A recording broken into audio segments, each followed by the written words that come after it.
for tonight. Okay, so just type in the chat box also what you want to take out of this session. If it's you want to take out how to be able to land job, if you want to take out how you can comfortably transition or how you want to make more money, I want to see it so that I can be able to talk more on those areas and also be able to guide and direct us with respect to that angle. Okay, I can see what J. Adam dropped. J. Adam said that he or she would love to find how to find remote tech jobs. Fantastic, Ray Adam. So we are going to make sure that we also scratch that area. Okay, Fozia said transition and make more money. Fantastic. Olu said good paying job and flexibility of time. Amazing. I can tell you comfortably that's one thing that tech jobs can easily give to you, right? For you to be able to work flexibly from any part of the country that you are, you can comfortably work there for any company. And Joshua, you are from Ghana. Fantastic. Semi said how to properly fine tune my CV. Amazing. How to properly fine tune my CV. Amazing. Dave, how to transition to tech. So I love the way the exact discussion is tilting already. So there are some set of people that want to get into the tech ecosystem. There are some set of people that already have maybe the required skill and they want to be able to properly fine-tune their CV. So all these things, we are going to scratch all of them tonight. And Dave also said transition to tech. Jennifer said, I want to know how I can transition to a high demand tech career. Fantastic. So for people like Jennifer, it's obvious that she may not have an exact domain in the tech ecosystem that she wants to transition to, right? But tonight, we're also going to help you understand the various domains that exist so that you can make a comfortable decision going forward, right? Nazira said guidance on how to transition to figure out if I am aligned with Tenalytics. Fantastic. You are already aligned with Tenalytics by virtue of you being here. Emmanuel said that he wants to transition. iPhone said data analysis. Fantastic. We are going to talk about data analysis. Duke said, I want to equip myself in data analytics so as to land a job in that sector. Fantastic. We'll make sure that we scratch that area. Moses said how to get an internship as a cyber security analyst. Fantastic, Moses. I love when people speak with respect to this cyber security analyst because that's one domain that I can comfortably, be practical about. Okay, Fozia said how to optimize my LinkedIn profile to attract employers of high-paying job. Fantastic, Fozia. I think you have a lot of reasons for you to be here, and I promise you, we are going to scratch all those reasons that you are dropping in the chat box. Okay, Jerome said, I'm not computer literate. How do I get started? Fantastic. So there are some people on this call that also, they cannot handle, their computer knowledge is basic, okay? So we're also going to talk with respect to that area, how you can be able to transition easily into getting into this tech ecosystem. Okay, Moranike said, identify opportunities in tech for non-tech professionals in HR and transition. Fantastic. So I've heard talks about data analytics. I've heard about cybersecurity. I've heard about HR. And I promise you, we are going to touch all this area that you are mentioning tonight. Okay. Amy said, I don't know why my audio is so low. I'm sure someone is already attending to you. Brian said, I need data analysis to start a side hustle. Fantastic. So we are going to touch that area. Olu, I'm totally new to IT, so I'm eager to transition to this new career. Exactly. We are going to walk you through how to transition. Jonathan, transition into data analytics and get a job in the tech industry. Definitely. New here, sir, a young front-end developer wants a guide through. David, we are definitely going to touch that area. How to have a great CV for business analysis role. Fantastic. So I've seen 4 core areas tonight: data analytics, business analysis, HR, and cybersecurity. Okay, transition to tech or data analytics. So I may not be able to read through. Okay, let me just take it. Olutayo said how to transition from a non-tech profession to tech. Fantastic. That is what we are going to definitely talk about. Right? Beatrice said, I want to understand your offerings between your HR analytics and data analytics. Definitely, we are going to talk about it. All right. Okay. Do you take Python for data analysis? Of course we do, and we are going to talk about them entirely. Deborah, let me take Deborah last before we jump right in. Transition into cybersecurity, GSC, or any other one. Maybe you're trying to say about GRC, governance, risk, and compliance. Okay, we are going to talk about it tonight. Okay, so I think I've taken almost 90% of the reasons in the chat box, and I'm going to dive right into what we are here to do tonight. All right, but before we get started, I would love to tell you who we are. All right. So basically, Tanalytics, we are an educational technology company that is focused on providing tech skills and helping everyone transition into the tech ecosystem, specifically curated for the Blacks, so that we can help you get that exact job that you are looking for. So over the years, we've helped more than 2,000 people transition from the classroom, from non-technical roles, from roles that don't have anything to do with technology, into getting their first job across UK, US, Canada, Europe, Africa, and of course, Asia. And basically, our core offerings are in these exact domains: data analytics, business analysis, data engineering, data science, financial analytics, HR analytics, Scrum Master, cybersecurity, and of course, AI engineering. And we have amazing, fantastic facilitators join from amazing companies like McKinsey, Amazon, Google to come to classroom to help our students understand what these exact areas are all about, help them transition from being possibly a banker, a lawyer, a teacher, anything you can think of, a business person, into getting their first job into the tech ecosystem, right? And how do we do this? We make use of practical models, we make use of practical sessions to teach students on areas that they want to transition into, right? So if you're thinking of maybe things like data science, statistics, or so on and so forth, you are not going to come to class and be hearing, okay, we'll be talking about theory, maybe mean medium mode. No, we are going to use real life case studies to help you understand what that exact area is speaking about, so that you can understand and be practical and land your first job. Our main aim is to help you move from your non-technical job right now into a job that is technical. Okay, so fully, this is who we are. And tonight, you are going to be hearing from me. You are going to be hearing from me. So basically, I am Chukwu Emeka Ekpa, right? So I'm an expert, GRC expert with close to a decade experience in GRC, governance, risk, and compliance, and of course, consulting. And presently, I am the COO of Tanalytics, where I have helped more than 500 people with no prior technical background transition and land their first job in the tech ecosystem, right? So my experience basically aligns in the area of GRC in the banking sector, head of control in the fintech ecosystem, data analytics in the fintech ecosystem, and of course, a hospitality consultant, right? Personally, I've played roles in financial services, in education technology, in the capital markets, and in the hospitality sector. And tonight, I'm going to talk to Ross on why you've not been able to land that job in the tech ecosystem. Okay, so I've seen a couple of reasons. I've seen everything that we have dropped tonight on the reasons why we are here. And we are going to move from that exact area of you understanding, or the areas that you already know, into areas that you don't know. So stay with me tonight, and I promise that it's going to be a fantastic session. I can see people are still dropping amazing reasons in the chat box. Fantastic. So just keep it rolling. I will always make sure I go back there to pick up things to speak on. But for this exact session, please make sure that you fill the attendance form, right? So that you can get the full slide that we are using for this session, and also for you to be able to get the recording of this session. We are going to scratch every area that you have touched. Also, you can connect with me on LinkedIn, Chukwemeka Ekpa, on Twitter, and of course on Instagram. Right, so moving on, we are going to be touching 4 basic areas tonight, right? What we're going to be doing is going to be centered on 4 main areas, where number 1 is basically to make you understand why you struggle to land a job in the tech ecosystem, right?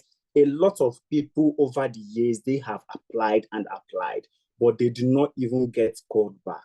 Why is this happening, right? So we are going to tell you the reason. because this is what we help people to transition into. We've been able to help people do this over the years, and we have history with respect to this. Okay, number two thing today is to help you also know the pathway to becoming a tech professional and securing a job. All right. So we're not only going to be talking about how you can be a tech professional, we are specifically going to curate it to align with you landing your first job in this tech ecosystem. And then we'll also talk about our upcoming cohorts that are starting on July 6th and our success stories over the years, our growth internship program. Someone mentioned about wanting to have an internship experience. Of course, we are going to also scratch that area. And by virtue of you being on this call, I have a discount for you. I have an early bird discount specially made for you so that you can have a reason to smile for being here.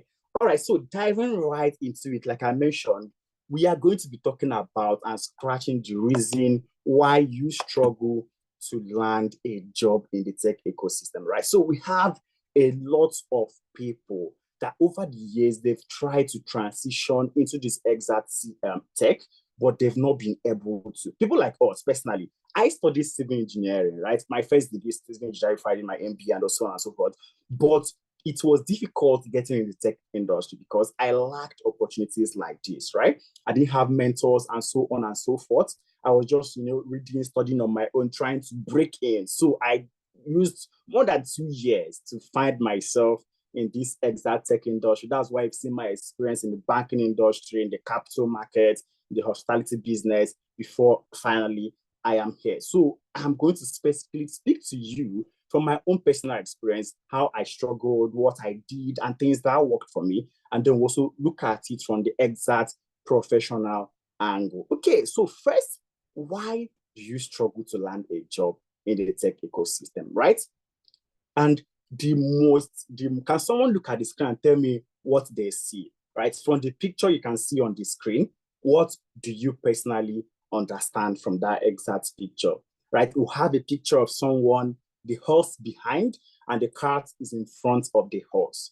What exactly do you understand from that exact picture, right? Do we have anybody in the house that is willing to, chat and type in what they think or what they understand from that exact picture in that exact in my screen at the moment? We'll have a picture of a cart with a man inside it and the horse is behind.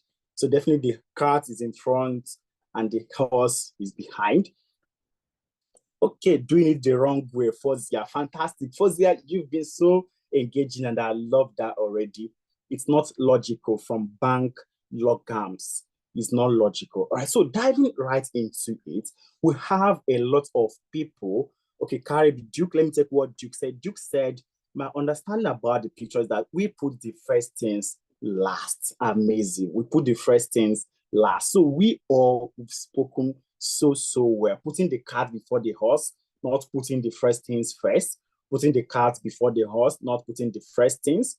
Putting the cart before the horse, misplaced priorities. Amazing, misplaced priorities. So I love the energy I'm getting from this exact session, right? So definitely the picture represents of someone with misplaced priorities, right? We have people that have tried to break into the tech ecosystem, maybe things like data analysis, and you've gone to read theoretical maybe courses like Google Data Analytics, where you just learn theoretically, and then we have people that have gone to get certifications, want to be a Google certified data analyst without having the exact technical skills that you need to transition, right?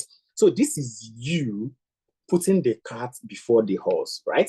You've gone to get certifications, whereas you don't have the skill and competence. So what's going to happen is that you, as a functional requirement, and the job you're looking for, non-functional requirements, is not going to tally. It's not going to work out, right?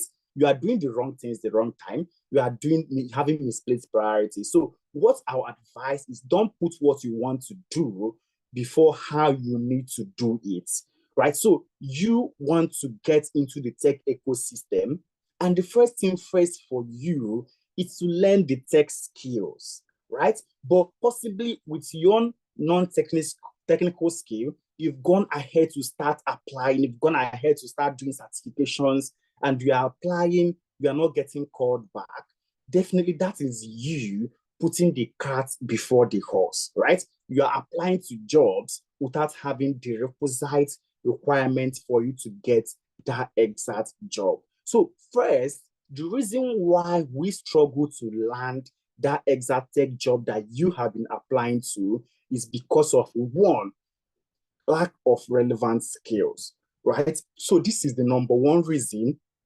why any technical recruiter is not going to reach out to you. Possibly, I'll use myself for an example. I was in the banking industry trying to break into the tech ecosystem.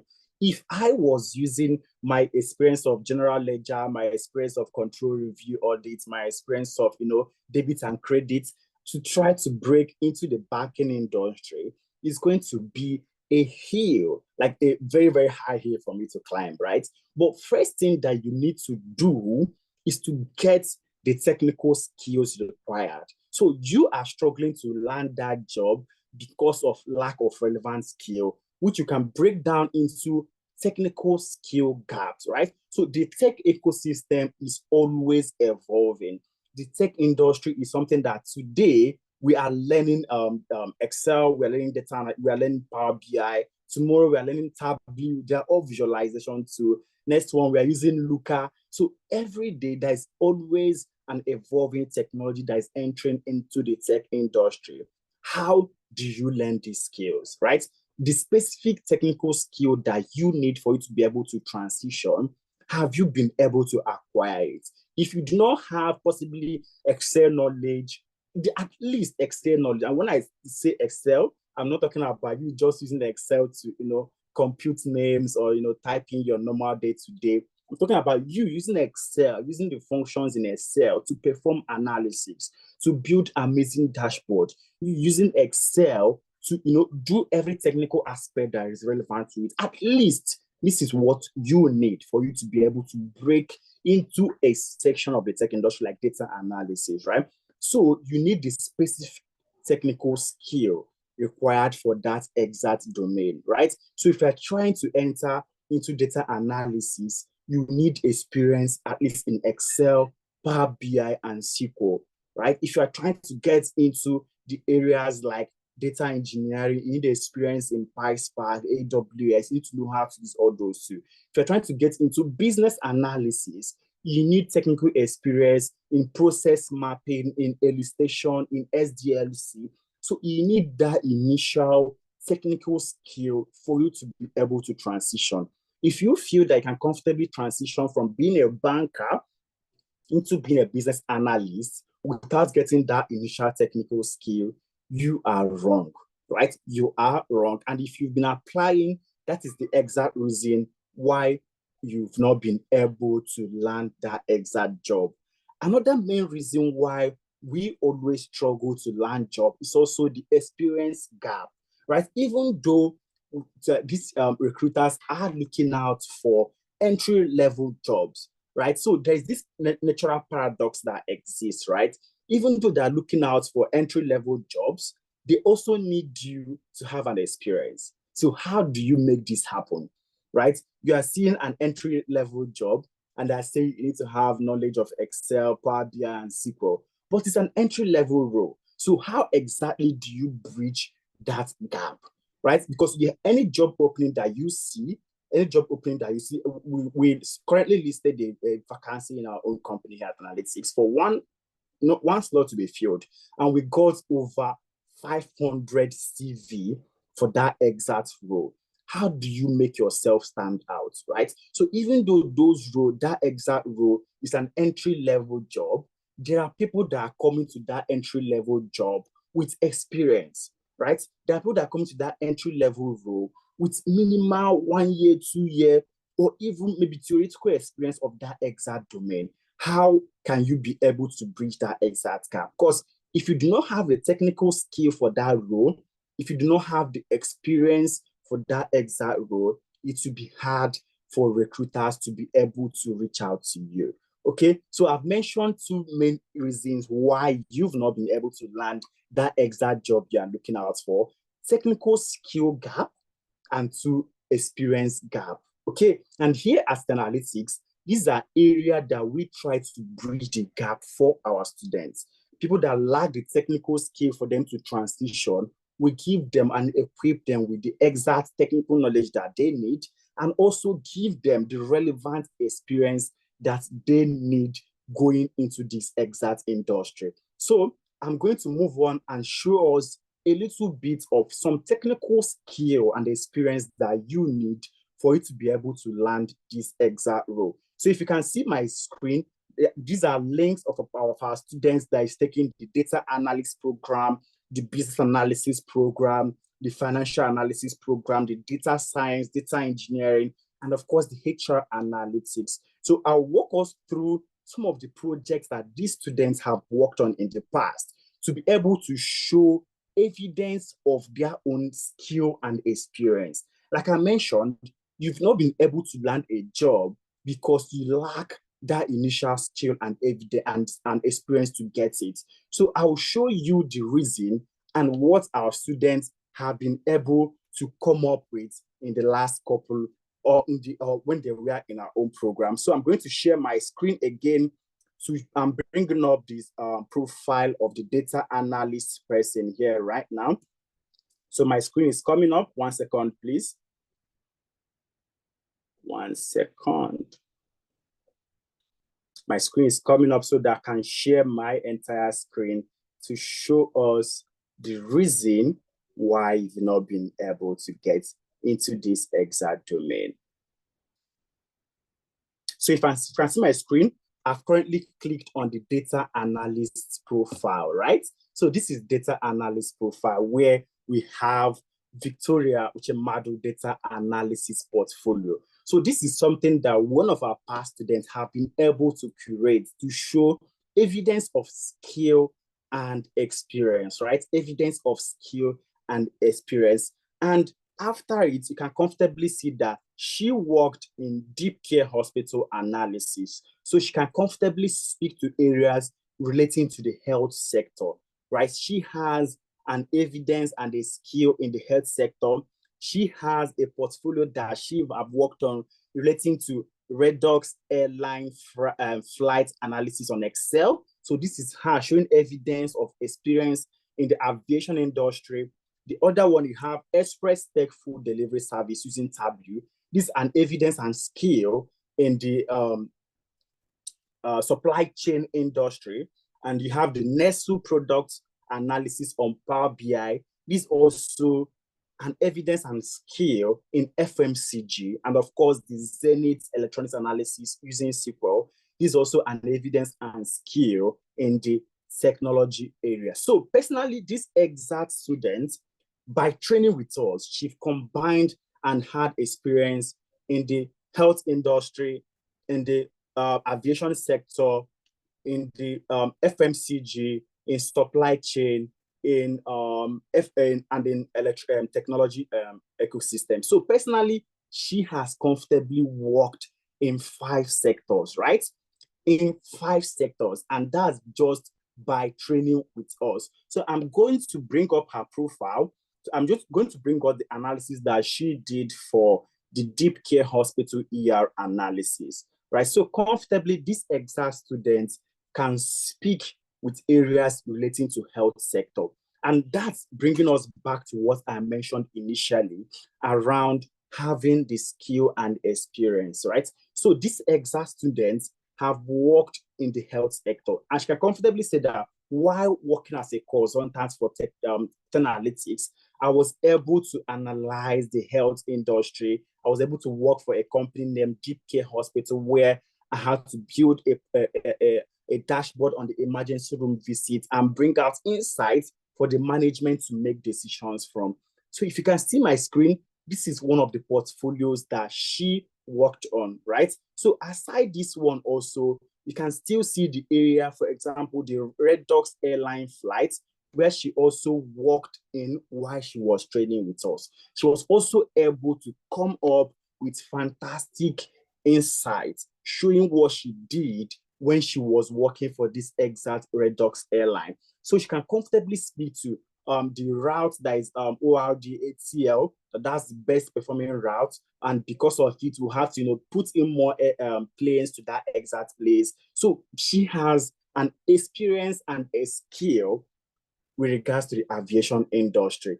Okay, so bringing it also to the supply chain that she worked on, can comfortably see what she also did relevant to the supply chain. She was able to work in the supply chain for an industry to bring up the insight from the Express Tech food delivery service. So she can comfortably speak to all this area. And there is no how someone with this vast knowledge of experience, remember, she has not worked physically for these exact companies. What she basically did was to take course with us and be able to work on real life case studies that we provide. And that's after we've already taught you everything that you need to know in the classroom, right? So after that exact place, we also teach you the necessary things that you need to know, and also for you to build your profile, for you to also be able to build a portfolio so that you can show recruiters when the time comes up. Remember, there is always need for the skill and experience evidence. You need to show evidence of what you have done, right? So the second person I'm bringing up is also a portfolio of someone that worked in the business analysis segment, right? She took a business analysis program with us, and she was able to come up with all these insights. So she worked for Unilever canteen ordering system. So basically, by virtue of her working in the Unilever canteen ordering system, that's in the hospitality sector, right? So she can comfortably speak to things that happened in the hospitality sector, whereas relevant to business analysis, right? And these are people that you are competing with. Remember, you are someone that is just leaving maybe your customer experience role, you are leaving your banking role, you are leaving your law role, you are leaving maybe a teacher role and trying to break into this industry. But you don't have evidence and skill to show for all these areas. And that is people that you are up against. So for someone like this business analyst, she worked for the Unilever canteen ordering system, that's the hospitality business. She also worked for the Sunshine Resort, that's hospitality business. She also did something for the British Airways, that's aviation industry. And she also, of course, worked for ABC Retail in the FMCG. And of course, for Max Corp, that is also a retail electronics industry. So for her own training with analytics, she was able to put all this portfolio of case studies that she comfortably, delivered while she was with us. And these are people that you are going to be up against. So I'm going to just bring up one of the business analysis that she did for, let me bring up the one for Sunshine Resort, which is, a hospitality business. So basically, under business analysis, they look at things. Okay, this is also a Power BI report that she did as a business analyst, right? So I'm going to bring up the one for the initial Unilever canteen ordering system so that we see how she was able to leverage what she learned in the business analysis program that she took with us. So you can see that first off, there are so many areas related to business analysis. She was able to bring up what is the problem statement that Unilever, what they were facing as at that time. So you can't solve a problem that you do not first understand, right? So I can see a couple of questions that is coming up. Please, I will take all those questions, right? Just put it in the chat box or write it somewhere before this session is over. I will call us up to speak or for you to type it in again, okay? So she was able to bring up the problem statement that Unilever, what they were currently facing. For example, employees face challenge due to significant rush in the canteen between 12 noon to 1 p.m., resulting in time wastage as they wait for available tables. They have insufficient lunch breaks, they have limited food choices and waste. And the objective basically is for her to be able to alleviate canteen rush, efficient ordering time, and of course, flexible and user-friendly ordering. This is part of her objective. And how was she able to achieve this? So first off, she's going to build a business case, right? Using the SDLC, from the SDLC system, she's going to build a business case where she would technically state the executive summary, the business problem that the business were facing, and of course, the options, the benefit, the timeline, the cost, and the expected return on that exact thing, the risks that they are going to face, and all the relevant areas related to that exact domain. She was able to achieve it just after doing also elicitation methods from the stakeholders, right? So as a business analyst, these are things, these are portfolios that you get to build. And she also used the RASI metrics to also, show the project sponsor, the trainer, the developer, everywhere that everyone is, for them to be able to come up with a process mapping to realign the entire ordering system for them to be able to get into this exact, achieve their objective. And they also made use of the SWOT analysis, the strength, weakness, opportunity, and threat for them to achieve this. So comfortably, you've been able to see that as a business analyst, you also need to build your own case study. You also need to build your own portfolio. Because if you are going to, apply to roles in the tech industry, you need to show evidence of work done, right? So this is the reason why you've not been able to land a job. No matter the exact place that you are trying to transition into, you should be able to comfortably show the reason why this is so. Okay, finally, I'm just going to show the profile of a HR analyst because someone mentioned things pertaining to HR. We also have other portfolios in the slide. You can see what the data analyst did. You can see what the business analyst did. We have the financial analyst portfolio. We have the data scientist portfolio, data engineer portfolio, and these are portfolios that they built after, undergoing their own program with us. So I'm going to bring up the profile of the HR analyst before we continue right into other things. Okay. So moving on, for the HR analyst, she was also able to work on diverse portfolios, right? To show evidence of things that she as HR analyst have done. So this Grace, and this is her HR analytics portfolio that contains all the projects and abilities as a HR analyst. So just know that if you are competing against Grace, and you do not have the skill, you do not have the experience, you do not have the evidence of work done, there is 100% possibility that Grace is going to get the job over you because she can comfortably show evidence of what she did relative to Ecomedia HR absenteeism pattern analysis, right? So if you click on this as a HR analyst, she was able to build this exact, bring out this exact insights using dashboard from Excel, Power BI, Tableau, right? So if you click on it, you comfortably see what she did for that exact industry. She analyzed and brought out the exact challenges the company were facing,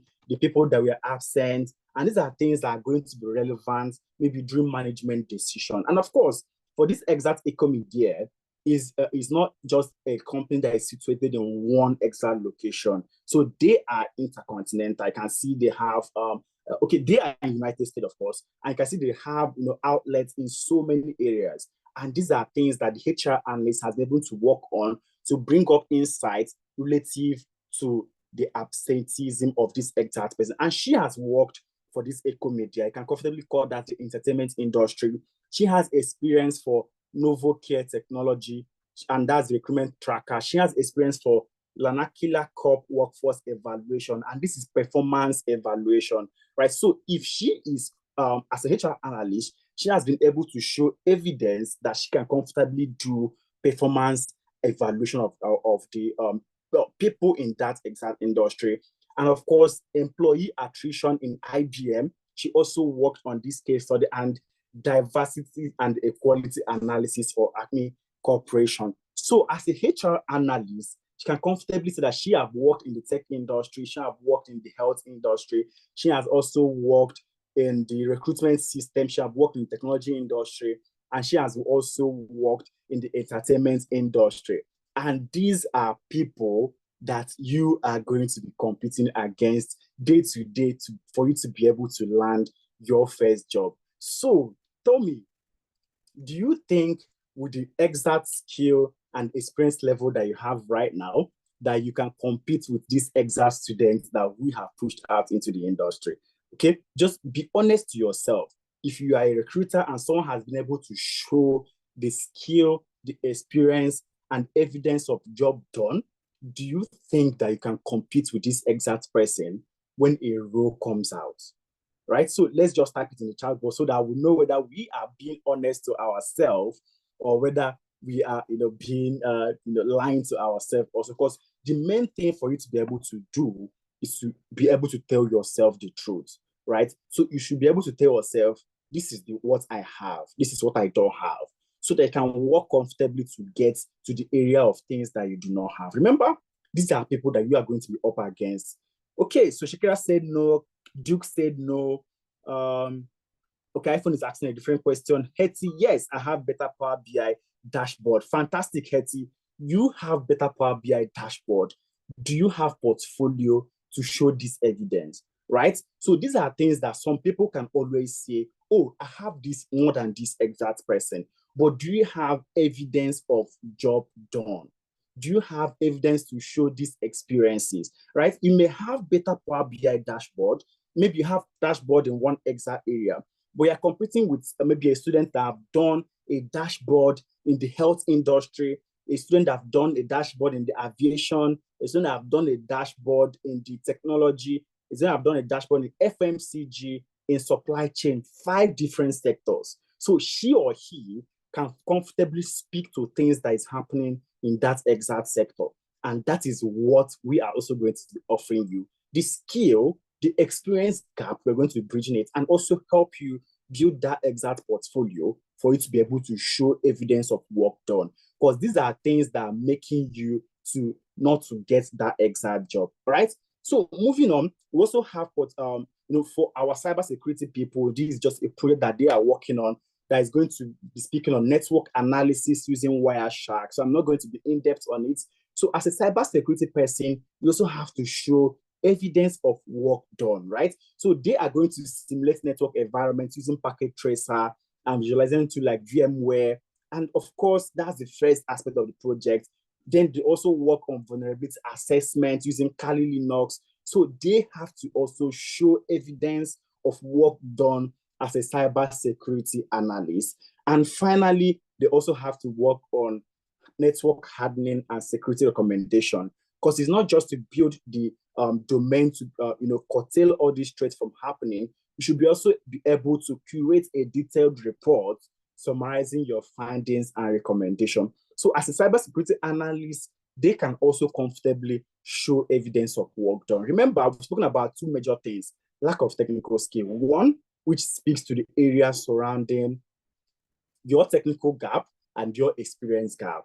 Okay. And number 2 is lack of employability skill, right? Number 2 main reason why you've not been able to land that exact job is lack of employability skill. One, networking and industry connection, right? So I'm still going to touch on this thing later on within the program, networking and industry connection. For example, by virtue of you being on this call, you have indirectly networked with 191 individuals from US, from Canada, from Ghana, from Nigeria, from Australia, from all the countries that I can comfortably think of, because I can count almost more than 10 companies that people spoke they are from. So by virtue of you building this professional network, you are also bridging your gap. You're also widening your exact scope and expanding into uncharted waters that you have not been able to get into.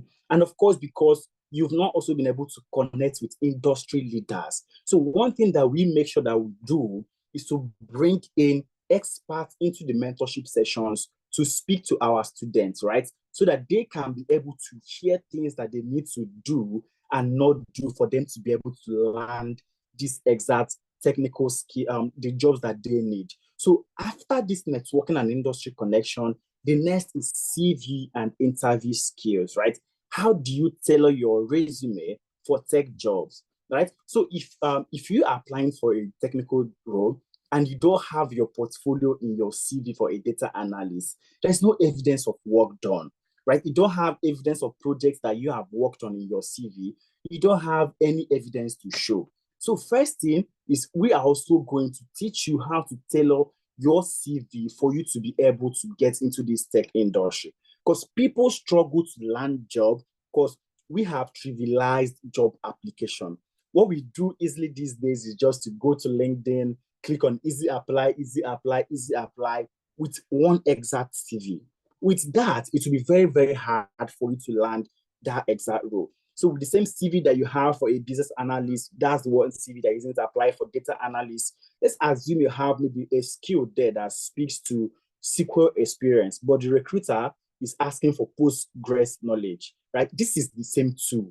But if they put your CV through the ATS applicant tracking system, it's going to sieve out your own CV because you've not been able to match your CV to that exact job ad, right? So SQL and Postgre, they're simply the same thing. So, but you need to align your CV to speak that exact language that the job advert is speaking, right? So you need to be able to tailor your resume to meet that exact job. That means you need to have one CV for one exact job. If you are applying to one role right now, you need to tailor that your CV to meet the job requirements of that exact vacancy and then apply. Okay, so once you do this, definitely you are going to be called back. Because one thing that we all do not know is that our CV is like a walking signboard of who we are, right? So your CV is going to get to the doorstep before you can come to that exact place to defend yourself, which means you need to build your CV to speak well of you, right? So the next one is interview format. Have you been able to, scale the exact first level of CV and then you go to the interview segment, you were not able to scale it, right? And that is where our interview preparation also comes in. You need to be able to use the STAR and SIT framework to speak and answer questions in your interview sessions. What exactly is the STAR approach, right? So this is basically like a method for providing structured responses to behavioral questions, right? So when we mean STAR, it's just STAR that speaks to situation, task, action, and result, right? So comfortably, maybe a recruiter is asking me, hi, Chukwemeka, as a GRC expert, how have you been able to, in the company that you've worked with, been able to help them scale up maybe their ISO 27001 certification exercise?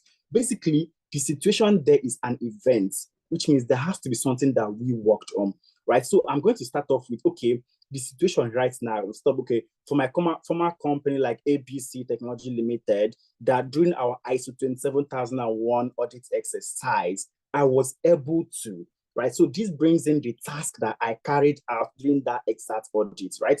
I was able to provide all the relevant certification or the relevant policy that they need to speak into people, operation, process, and so on and so forth. And that is me bringing it into the action, right? This is the action that I took step by step. I was able to, simulate policies. I was able to create policies to speak to all those relevant area that they are asking relative to the people. And coming to our technology ecosystem, I was also able to bring up the policies relating to our encryption method, our hashing, our media output, and so on and so forth. And this is me speaking to the task action that I carried out for that exact situation. And then finally, I'll round it up that, okay, because of all these things that I carried out during that exact ISO 27001 exercise, my company, they did not see any major non-conformity, which means we were able to get that certification completed, right? So I've been able to walk them through the situation, the task I carried out, the action, and the result of that exact actions, right? So the recruiter can comfortably see that I understood that exact process end to end, right? So the SIT approach basically is where you have to talk about things like the interview question, tell me something about yourself, right? So this is an area that you must answer. So if there's one thing you are not prepared to answer in any interview session, you must know how to tell about yourself, because this is the first opportunity for you to make a lasting impression on your employer. That's the potential employer, right? And what exactly is this SIT framework?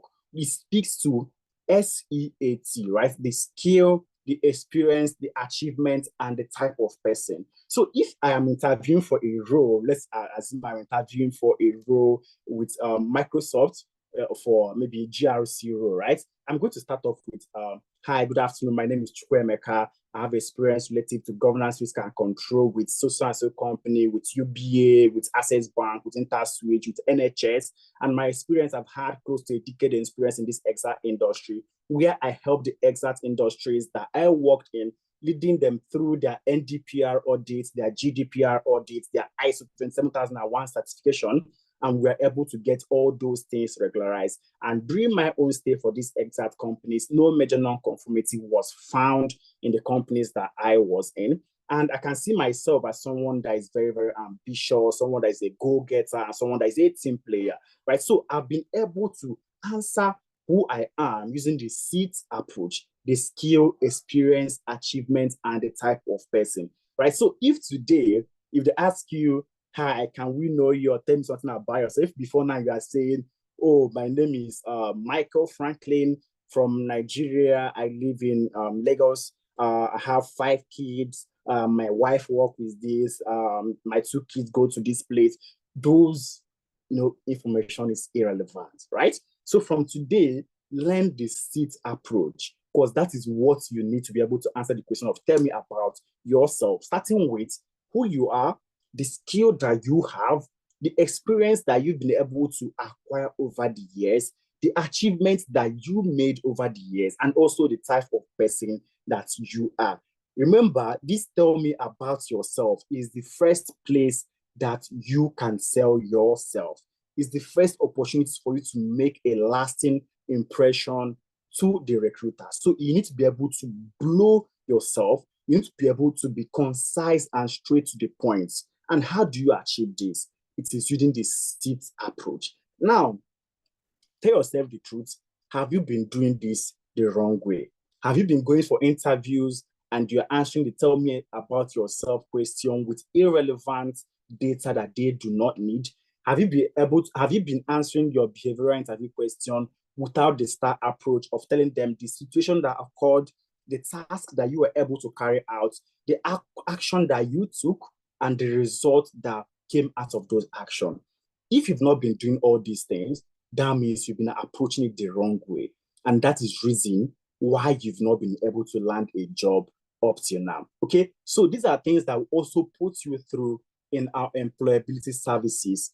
Okay, these are things that we are going to put you through. I can see what Fozia is saying. Fozia is saying the SEAT approach is the aha step for me. Thank you for this. Fantastic, Fozia. So basically, these are things that we are going to walk you through in Internalytics, right? So first of all, we equip you with the skill and competence that you need, and we also walk you through the employability services to make sure that you have the relevant skill. So if you can see my screen right now, you can see a profile or a feedback from one of our past students, and this is Ini. So Ini came into our own ecosystem, our own company analytics for a data science program, right? So if you can read, just read with me. I'm happy to announce that I'm now the CEO of GrowthStack, right? An official communication will be made by the business soon.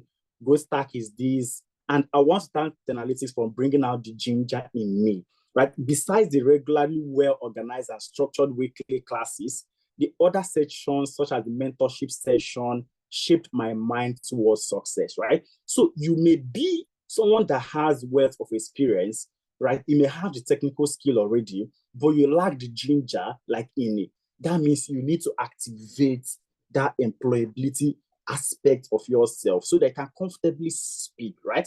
So let me continue reading what Ini said. Though I have been in the IT industry for more than a decade, I've done so many projects and training that should have captured me above where I was before now. I didn't know how to structure myself, that is, optimize my CV for better opportunities. Even with family and friends around me, I still could not show them my worth. And so they could not really help. Need I say Tenalytics are wonders worker, right? Though the goal was not to become a CEO, I landed it after the employing team saw my CV and interviewed, right? Same stuff I've been doing all the while without results. Now the result came just like that. I couldn't have done it without analytics. Both analytics big time. Let me also say that from January 2nd to 2024 and February, I've attended more interviews than I have in my entire career life put together. I turned some down after I went to look at their profile online and I saw that their goals don't align with mine, all thanks to analytics. Okay, so this is the testimonial from Ini. So basically, Ini is someone that has wealth of experience in the IT industry, 10 years plus, right? But he has not been able to bring out the personal ginger, create his CV, and move on. So after he joined our program for the data science program, he said that even though he was attending classes, the main thing that stood out for him was the employability services, where he was taught how to, match his CV to relevant jobs, how he was taught the sit and start approach to apply for job. He did all these things and went for a managerial role. But after the recruitment team saw his CV, he was offered the CEO role, right? So all these things always seem like stories. They always seem like things that are impossible. But these are testimonials that we get on day-to-day basis. So make sure that you fill the attendance form that my colleagues Aimwa and Elijah are dropping in the chat box, and Lydia, so that you can get this slide and the recording. So you can comfortably go through all those testimonials and be able to get yourself acquainted with what they said. Now, Ini went for a managerial role, but he landed a CEO role. And that's because his CV has been modified to show all his experiences. I'll use an example. While I was in the banking industry, I can comfortably say I was doing data internal control, that's governance risk and control them. But there are transferable skills from that exact area. Because as an internal control person, there are areas that you can see that you are working to optimize the business. You're looking at the existing process and saying, okay, high management, this exact process is not working. Can we do it this way? This is you doing process mapping that a business analyst will be doing. Now, if you are going to go for business analysis role and you are leaving the initial profile of being a GRC person in the bank, you've not fully captured that you've done things relative to business analysis, right? So I can comfortably change my CV to speak that I work as a business assurance officer. And then with that regards, I help to process map the banking queue that used to happen in the banking industry then.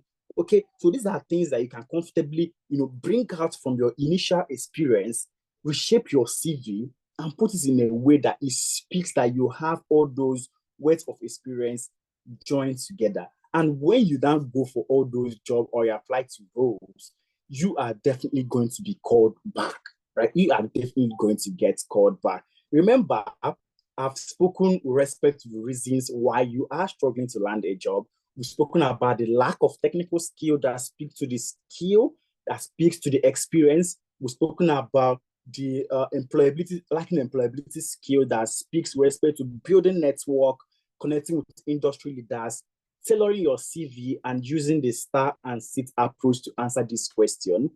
And after you've done all these things, you are definitely going to get a job, right? So I want to know whether you guys are still following me up till now. So if you are still following me up till now, I'm about to jump right into how you can choose your exact domain, okay? So are you confused about the career path to follow? Because one thing about the world today is that there's this thing we call information overload. There's a lot of data everywhere. If you are scrolling through Instagram, you are seeing a lot of data. If you're on Twitter, you are seeing lots of data. If you're even on if you're browsing anything, ads always pop up telling you this is this, this is that, right? So there's always an information everywhere, and that's something that always confuses people. Now, how do you know the exact career path to transition into? The important thing to know is the career paths that are in high demand, right? You need to also understand the career paths that are in high demand, right? And also be able to understand what each role entails, right? So you've understood that, okay, this exact career path is in demand. What exactly does it take for you to be able to land that exact role? You need to also be able to understand this so that you shape and align with that exact thing. So we've done the work for you, right? So what we do at the beginning of each year is to look at the WEF report, that's World Economic Forum report, okay? And what it does is that it lists out the jobs that are going to be in high demand in the coming years. And that's the jobs on the left-hand side.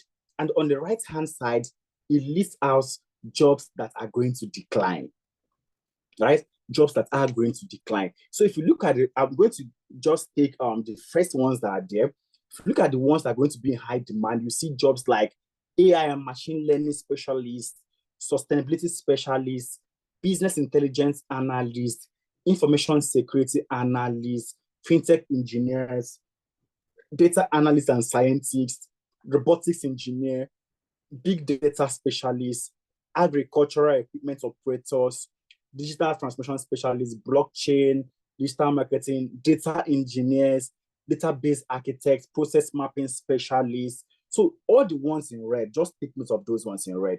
Now, if you look at the right-hand side, we are going to see jobs that are going to decline. So it's very, very unusual that we are seeing jobs like product managers as jobs that are going to be in the high and that are going to decline. And if you ask yourself, why is this so? That's where the second page comes in. So part of the jobs that are going to grow is project managers, right? And not just project managers. These are project managers that have Scrum experience, because companies are beginning to align to Agile and Scrum methodologies, right? So that's why project managers need is the opportunity is increasing, while the product manager, they are declining. So you're also going to see jobs like the financial analyst. You're also going to see jobs like the supply chain and logistics specialist. So make sure you fill the attendance form so that you see all the jobs that are going to be in high demand in the next 10 to 20 years coming, and also see the jobs that are going to be declining in the coming years. And make sure that you align yourself to the left-hand side. Okay, so all these things that we always speak, that is AI going to take our job? No, AI will not take your job. It's only going to help optimize your job. And you need to align to the jobs that can be optimized. Okay, so make sure that you are on the right-hand side of this exact text skills to learn, and not on this left, not on the other aspect that we don't have colored signs. Okay, so after seeing all these jobs that are going to be in high demand, where do you align yourself? How do you want to transition? So 3 things that you need to consider before selecting a career path is ease of learning, ease of transitioning, high and rewarding salaries. So after we've reviewed the World Economic Forum reports, that's how we came up with all the 8 courses that has that ease of learning, ease of transitioning, high and rewarding salaries. And this includes the business analyst, the data analysis, the data scientist, the data engineering, cybersecurity analyst, Scrum Masters, HR analyst, and financial analyst. So I want you to type in the chat box whether your own exact domain is here, where you want to transition, is it here? Or also type where you want to transition into the tech ecosystem from. Business analysis, data analyst, data science, data engineer, cybersecurity, Scrum, HR, financial analyst. Is it here? Because it's a job that promises ease of learning, ease of transitioning, and of course, high and rewarding salary. So fantastic.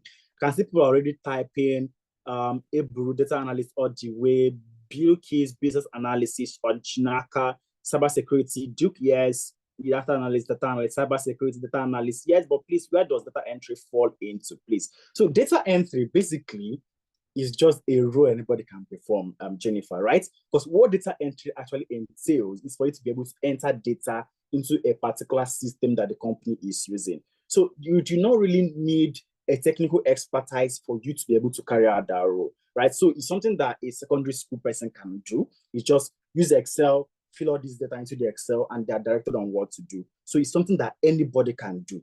But for you to streamline yourself, data entry is also a skill. It's also a personal skill that a data analyst needs to have. Because for you to be able to perform as a data analyst, you'll be able to key in accurate data. And that's where data entry comes in. All right. So you can see data analyst can double a transition. Fantastic. I'll take that later on. Data analyst, financial analyst, data analysis, cybersecurity, HR, Scrum, data analysis, data science. Fantastic, fantastic. So I'm happy that we have been able to select the area we want to transition into. Now, there's also this question of, I have no experience or tech-related degree. How will I make it happen? I'll always use myself as an example, right? Someone like me, like I mentioned before now, I studied civil engineering, right? I studied civil engineering. Before now, I was working in the construction industry. Sun was hitting me. Sun was hitting me on a daily basis, right? Before I jumped into the banking industry. So from the banking industry, I acquired tech skills and I jumped back into the tech ecosystem, right? So if you have no experience or tech-related degree, you can make it happen. My founders, also the founders of Analytics, Adeza and the Femina, they do not have technical experience, right? They did course in, I think, industrial chemistry and then management consulting. That's what they studied. But today, they are full experienced, world-known data analyst consultants, data scientist consultants. They've worked in Africa, they've worked in UK, they've worked in US, they've worked in Canada. And these are people that started off without any technical experience. And we also have amazing facilitators that come into class to teach people without having this initial technical background, but they have been able to make this happen, right? And so, like I mentioned, it is possible for you to do this, right? And how you can be able to make this happen is using data analytics 6 steps approach to tech career transitioning, right? So that's what we call the 6 steps approach for you to transition. Number one is identify your target role. And I'm happy that a lot of people on the call have been able to identify where they want to transition through. They've been able to say, okay, I want to be a data analyst, cybersecurity, HR, and so on and so forth. So you need to be able to determine which tech role interests you, right? And if you do not have an area that interests you, we'll also help people. You can ask us, tell us your background, and then we'll be able to speak to you to the area that will technically speak to you. They can easily have transferable skill from your initial experience into this new one. So first, you need to be able to identify your tech role. Okay, so I want you, as we are going on, just have a technical area that you want to transition through in mind. If you do not, I'm still going to explain what all those 8 career paths entails so they can comfortably choose the one that speaks to you. All right. So you need to be able to identify your target role. Number 2, you need to educate yourself. You need to educate yourself. 1 minute, please.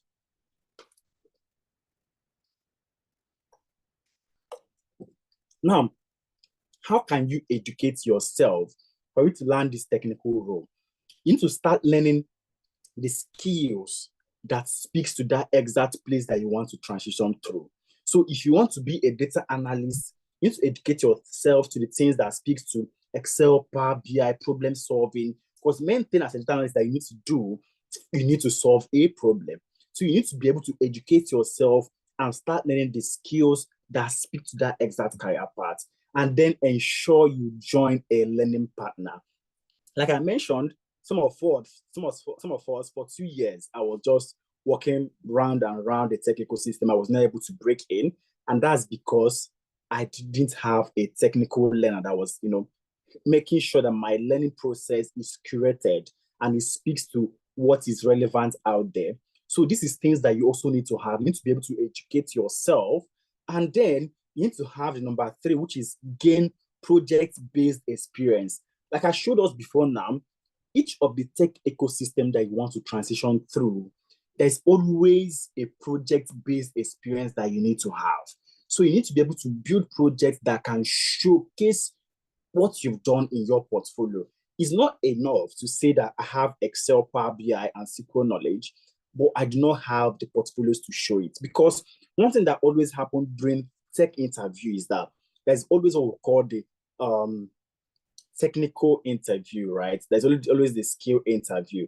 For example, if you are hiring a data analyst today, after you've passed the first stage of getting to know all those theoretical aspects, knowing whether you have the skill, there's the skill assessment stage where we're going to give you the case study. All right, use Excel, Power BI, SQL, Tableau, and anything that you are comfortable with. Use it to analyze this data and bring out insights. Can you comfortably do it? So you should be able to do all these things if you've gained that project-based experience. And remember, our courses are created in a way that you learn with real life case studies. You learn with real life case studies. So what it means is that when you get contractual jobs, sort of codify it and make sure that it's compliant to NDPR or GDPR, depending on where the consulting is coming from. And then that same job, we give it to our students to also work on. So by virtue of you working on those case studies, you are working on a real life case study without knowing, right? So you can comfortably say that why you were working as a consultant with analytics, you worked on so and so case studies, and you will feel all these things in your portfolio because these are things that recruiters are looking out for. And of course, we have the develop employability skills where you also learn how to build and tailor your CV to job requirements, how to optimize your LinkedIn profile, how to gain interviewing skills, like we mentioned, the sit and the star approach, and how to build an Upwork profile for people that want to be able to work comfortably from in Nigeria for companies in UK, US, Canada, and so on and so forth. And then number 5, you need to have leverage on networking, right? You need to be able to leverage on network because one thing that analytics offers is that by virtue of you being here, we have the alumni network where everyone is also helping each other to grow. Everyone is helping each other to, connect more. And also bring tech meetups where we bring in external recruiters, external people to come into class to mentor you, and they also serve as your direct mentors. So you always have someone to run to at any point in time. So I'm just going to show a screenshot of what happened. So this is a message for one of our past students. I just want to say a very big thank you for providing me with a reference because this is something also part of our services. Once I secure and start my offer, I would like to give insights or testimony in any of the mentorship sessions. So our past students also say, I want to come back to the class because one aspect of growth is that after you've climbed the technical area, for example, me, I used to be a data analyst, right? I used to do Power BI, Excel, SQL, Tableau, as the case may be, right? At a point, I entered the management segment that I do not have to be technical anymore. It's now leadership. And I need to have mentees on, trying to bring them up. So at that point, I need to also build up my speaking engagement. And that's why some of our students, when they get this job, they will also come to us and say, hi, I got this job. I want to be able to come back to analytics and speak to the students because they want to be able to say, I have a profile in this tech ecosystem. I've mentored maybe 15 to 20 people in the industry, right? So this is an opportunity that we also provide to our past students. So this is our past student saying that I'm ready to tell you that the job has been secured successfully and I'm starting next week. Congratulations, Steven. This is absolutely amazing. The next thing that he said is, thank you very much. I'm still getting offers, but I don't know who I can recommend. If you have anybody who is solid enough that I can recommend in case another comes forth within Scotland area, please send them across my way. Thank you, sir. And of course, we have students in Scotland. So we sent a couple of students to Stephen, and Stephen was also able to help them land a job there in Scotland. So this is power of networking and community, which you also need to have if you want to transition into the tech industry. Because opportunities like this will always come up, but if you do not belong to an exact ecosystem or community, you tend to miss out on things like this. And lastly, the number 6 step, which is part of the 6 pillars for you to landing a job, is the mentorship session, right? So, like I mentioned, we bring people like Steven back to class to speak to students on how they were able to land all those jobs, on how things that they did that make them stand out.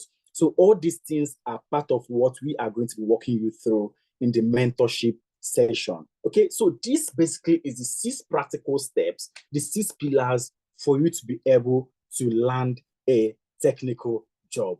I hope we are still following, right? I hope you are still with me up till this very moment. Okay, I hope you are still following me. So what I'm going to dive right into right now is to talk to Ross on how you can get into any of these career paths.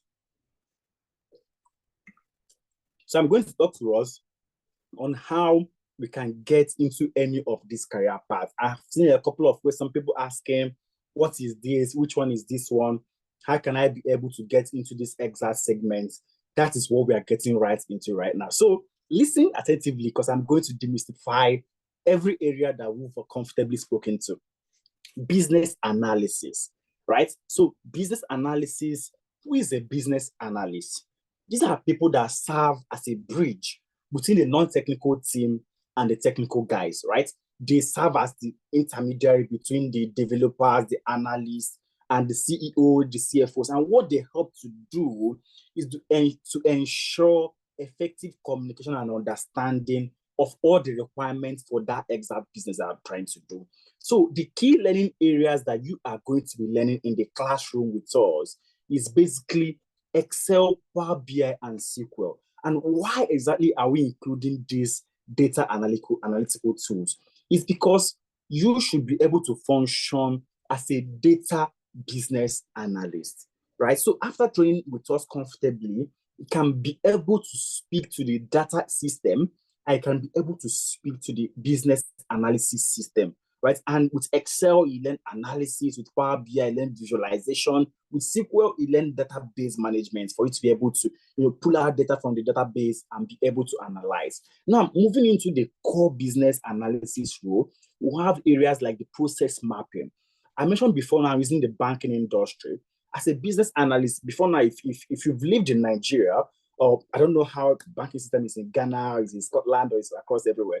But before now in Nigeria, there's this thing that once you walk into the banking hall, you queue up on that exact queue, going to the tellering point.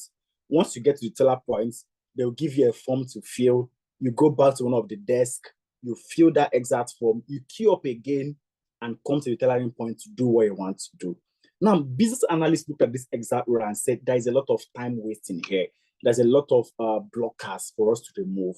How do we make it better? They've drawn the initial process map, which is enter the bank's man trap door, queue up, get to the tellering point, pick a form, go to the desk point, fill that exact form, queue up again, come to the tellering point, and your transaction will be treated. And I said, what do we remove?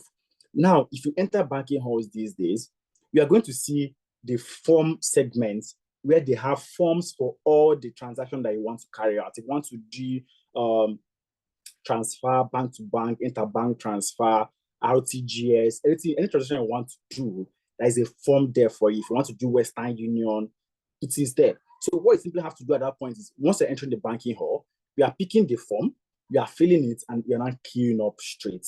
So they've removed a lot of steps that were not needed, that were not necessary. So this helped to improve the queuing system in the banking hall. It helps to improve the banking timeline. They also had to do things like the gold card, the black card, so that once someone is coming in, and most times supervisors do not have the banking supervisor, maybe the branch operations manager was maybe he or she is not doing anything. They now made a system whereby if you have the gold or black card, you can simply walk up to the branch operations manager and perform your transaction. These are things that they did to optimize the process. And these are things you are going to be learning as a business analyst, how to optimize your own process, right? We have the project initiation planning. How do you start a project from the beginning to the end? The agile and scrum for projects. We know that basically project management has two main areas, which is the waterfall aspect and the agile methodology. The waterfall speaks to the traditional means of project management, while the agile speaks to the modern means of working in iterations, right? So these are things that you are going to learn as a business analyst. You're going to learn software development life cycle, requirements for fundamentals, elicitation methods. How do you elicit information from your stakeholders? You want to develop a mobile app. As you're starting that exact project, how do you get your stakeholders to speak to the requirements that they want? And that's speaking to requirements, fundamentals, and gathering requirements. And of course, stakeholder analysis and engagement, and then ChatGPT for analytics. So you're going to be learning tools like Excel, Power BI, SQL, Lucidchart, Draw.io, Confluence, and of course, ChatGPT. And these are things that you are going to have, case studies that you work on, and also build your portfolio to look like the ones that you have seen, so that you have the skill, the experience, and evidence of the work that you have done. The learning timeline for the business analysis program with us is 4 months. So you learn massively in the classroom for 2 months, and then you intern for 2 months. And in this exact internship, you're going to be working on project on managing a web development app, right? And the classes are on Saturdays and Sundays, right? So on Saturdays, it's from 11 a.m. to 2 p.m. West African time. And then we also have the evening class from 6 p.m. to 9 p.m. West African time. So why we made this so is because we have people joining globally. So if you are in possibly Canada, US, the evening time will be very, very sufficient for you, because in Canada or US, it should be around 10 a.m. to 1 p.m. Mountain time as at then. So we also have classes on Sundays, afternoon, 2 p.m. to 5 p.m. West African time. And then in the evening, we have 8 p.m. to 11 p.m. West African time. So basically, this is who a business analyst is.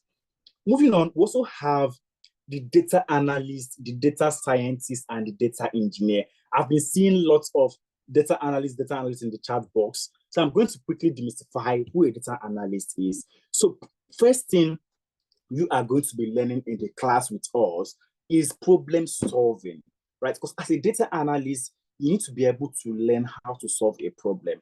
Because first thing that you need to do for your company is to bring out insight from data so that management can make decisions that will be proper, right? So you need to learn how to solve a problem using the various problem-solving skills, the CRISP DM, and so on and so forth. And then you also learn Excel for analytics, learn SQL for structured query, which is structured query language for querying the database, and of course, Power BI and Tableau for visualization. So you are going to be learning all these things in depth. And of course, you're going to learn data storytelling, because as a data analyst, you need to be able to walk us from point A to point B. And who exactly is a data analyst? These are people that analyze data, bring out insight, and tell us what's happened and why it's happened, right? So they are going to be answering two major questions: the diagnostics analytics. They are going to be answering that question of what happened and why it happened. For example, someone enters this call and say, oh, we had more than 80 people on the call. We have 100 people from UK. We have 20 from Nigeria. We have 20 from South Africa. We have this from Canada, and so on and so forth. A data analyst will bring out all this and look at the reasons why it happened. And also say, okay, because we are able to market more in the United Kingdom, that is why we have more people in UK. So it means that for us to get more from Canada, we need to also market more and push our adverts in the Canadian market. So this is a data analyst bringing out insight from what happened and why it happened, right? So you've answered those two questions.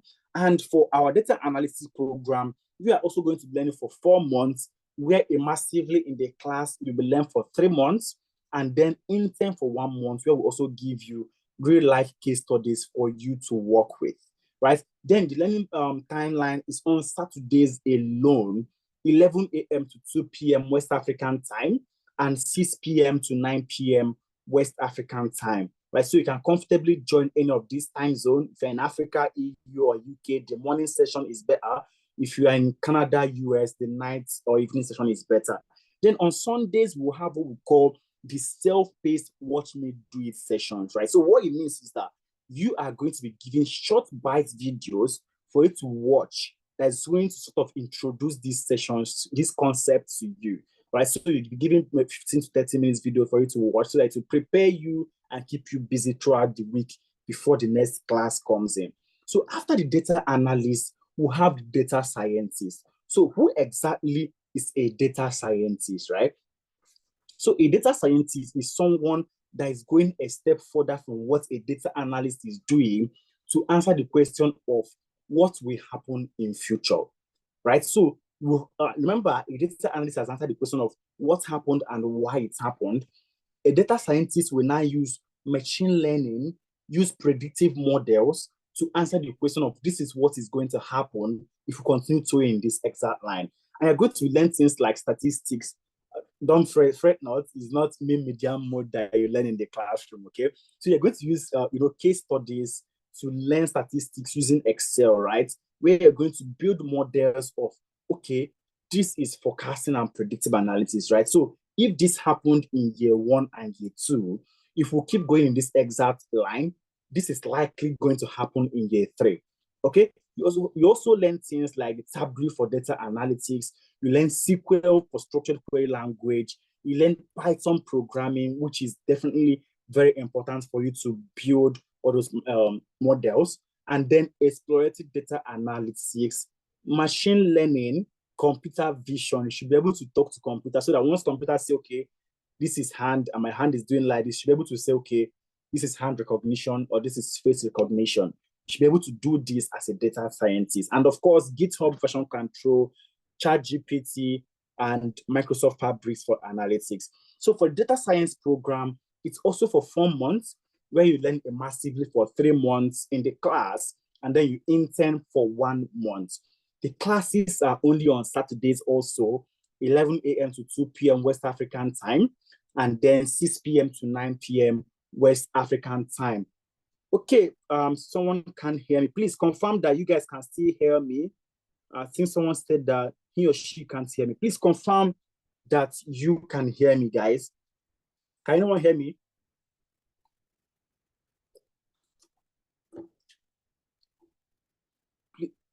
Loud and clear. Okay, fantastic, fantastic. Yes, all right. Thank you for giving me that feedback. Okay, so we're talking about data and data scientists. Let's move ahead to talk about the data engineer. So who is a data engineer? So, the way we have plumbers that in construction industry or your houses that build your pipeline, they connect the water system, the sink, the septic tank, the shower, everything to the septic tank, right? That's how we also have data engineers that build this architecture that connects the front end to the back end or to the website or to everywhere. So they build that exact architecture using Apache Airflow to make sure that all these things flows easily. Okay, so they build all these things, build a funnel using what we call the extract, transform, and the load system. They extract possibly from any website, they load it into a database, and then you can transform it from there. So what you are going to learn as a data engineer basically is introduction to data engineer. Remember, all our courses are beginner friendly. They are all beginner friendly, which means that if you do not have any initial knowledge of all these areas, we will walk you from point 0 to point 100 or any points you can think of, right? We'll make sure that we walk you from, because we've had people that do not have any technical experience before now. So what we always do is that we teach you from the basics to the expert level. Okay, so in data engineering, you learn things like introduction to data engineering, SQL, which is structured query language, and then Python programming, and then Linux. And of course, building custom ETL pipelines where you have to be able to extract data from maybe Twitter, load it into a database SQL, and be able to transform it inside that exact database. And of course, Apache Spark and Apache Airflow. If you want to make automations, right? Maybe you're working in any financial industry, you want to build a model that by 8 a.m. each day, you want so and so report to be sent to your manager. You are going to make all these things happen using the Apache Airflow and Apache Spark. Of course, you learn the AWS cloud engineering, version control, ChatGPT, and GitHub Copilot. And the learning timeline is basically for 5 months, which means you are going to be learning in the classroom for 3 months, and you will intern with us for 2 months. You will intern with us for 2 months. And the classes are only on Saturdays from 4 p.m. to 7 p.m. West African time. So only on Saturdays, 4 p.m. to 7 p.m. West African time. Then on Sundays, you have the short bites, self-paced watch me do videos that you are going to watch. Also, I saw comments of people speaking in respect to HR analytics and financial analytics. So I'm going to touch that area. Okay, so for the HR analyst, you are going to be seeing things that speak to the area of problem solving. So your first weeks, you're going to be doing things that a data analyst is learning, right? You're going to learn the same problem solving, the Excel, the Power BI, and SQL that a data analyst is learning, which is going to prep you to be a data HR analyst, right? So you can comfortably work in the HR industry. I can also take up roles in the data ecosystem. After learning this initial area, we now move into learning accounting fundamentals, learning financial analysis and financial modeling. How can you build models for you to be able to speak to your CEOs to say that, okay, these are financial reports, the CapEx and OpEx, we are able to spend so high on our operating expense, And if we keep going in this exact line, that means our profit margin by the end of the year will not reach maybe 20% like we said before now. So we're going to teach you how to build all those financial models. And of course, valuation, sensitivity and scenario analysis, and ChatGPT. The learning phase is also for 4 months, where you learn massively for 3 months in the class and intern for 1 month. The classes are only on Saturdays, 11 a.m. to 2 p.m. West African time, and in the evening, 6 p.m. to 9 p.m. West African time. On Sundays, you get to have the self-paced Watch Me Do It videos. You get to have the self-paced Watch Me Do It. The HR analyst basically also learns the same thing that a financial analyst and a data analyst is learning. So that initial phase, you learn the same problem solving, Excel, Power BI, and SQL, right? After you've learned this area, you now move to learn the HR analytics and performance evaluation. In your company, how can you comfortably evaluate your employees, right? You know, maybe you are joining a company that do not have maybe all these HRMS system, Seamless HR, Global HR, as case may be. That means you need to build your own model of performance evaluation. How can you do this? Who are going to teach you? And also how to build HR metrics and life cycle, HR analysis and dashboarding. So instead of you doing the exit interview that we get these days once you want to leave any company, you get to see insight from your data and notice that, okay, once anybody turns 30 or once someone gets to 3 years with our company, they resign. You've seen this over a couple of months. You've seen the data. It's speaking to you. It's not going to lead you to make decisions like, okay, once someone is in their 2 years, 9 months, you need to have what we call a stay interview with that exact person and say, hi, Chukwemeka, what and what do you need us to do to make your stay here better? Or what do you want us to do to make sure that you enjoy your working environment? So this is you conducting stay interviews instead of exit interviews from the data and people analysis that you have done. You're also going to be learning things like collaboration and report automation, because as HR, we are going to be sending lots of reports to management, right? You're going to be sending appraisal reports, telling management, okay, this person, we need to put this person on performance improvement program, or we need to put this exact person in, for promotion. So you need to be able to automate and build all those reports. And of course, you have the building your case and creating action, ChatGPT for analytics, and also a learning phases for 4 months, where you learn massively for 3 months in the classroom and the 1 month internship program.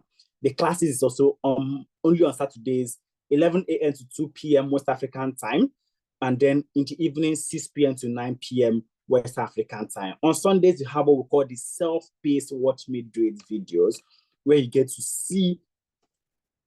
watch concepts so that if you prepare you for the class that's going to happen within the week.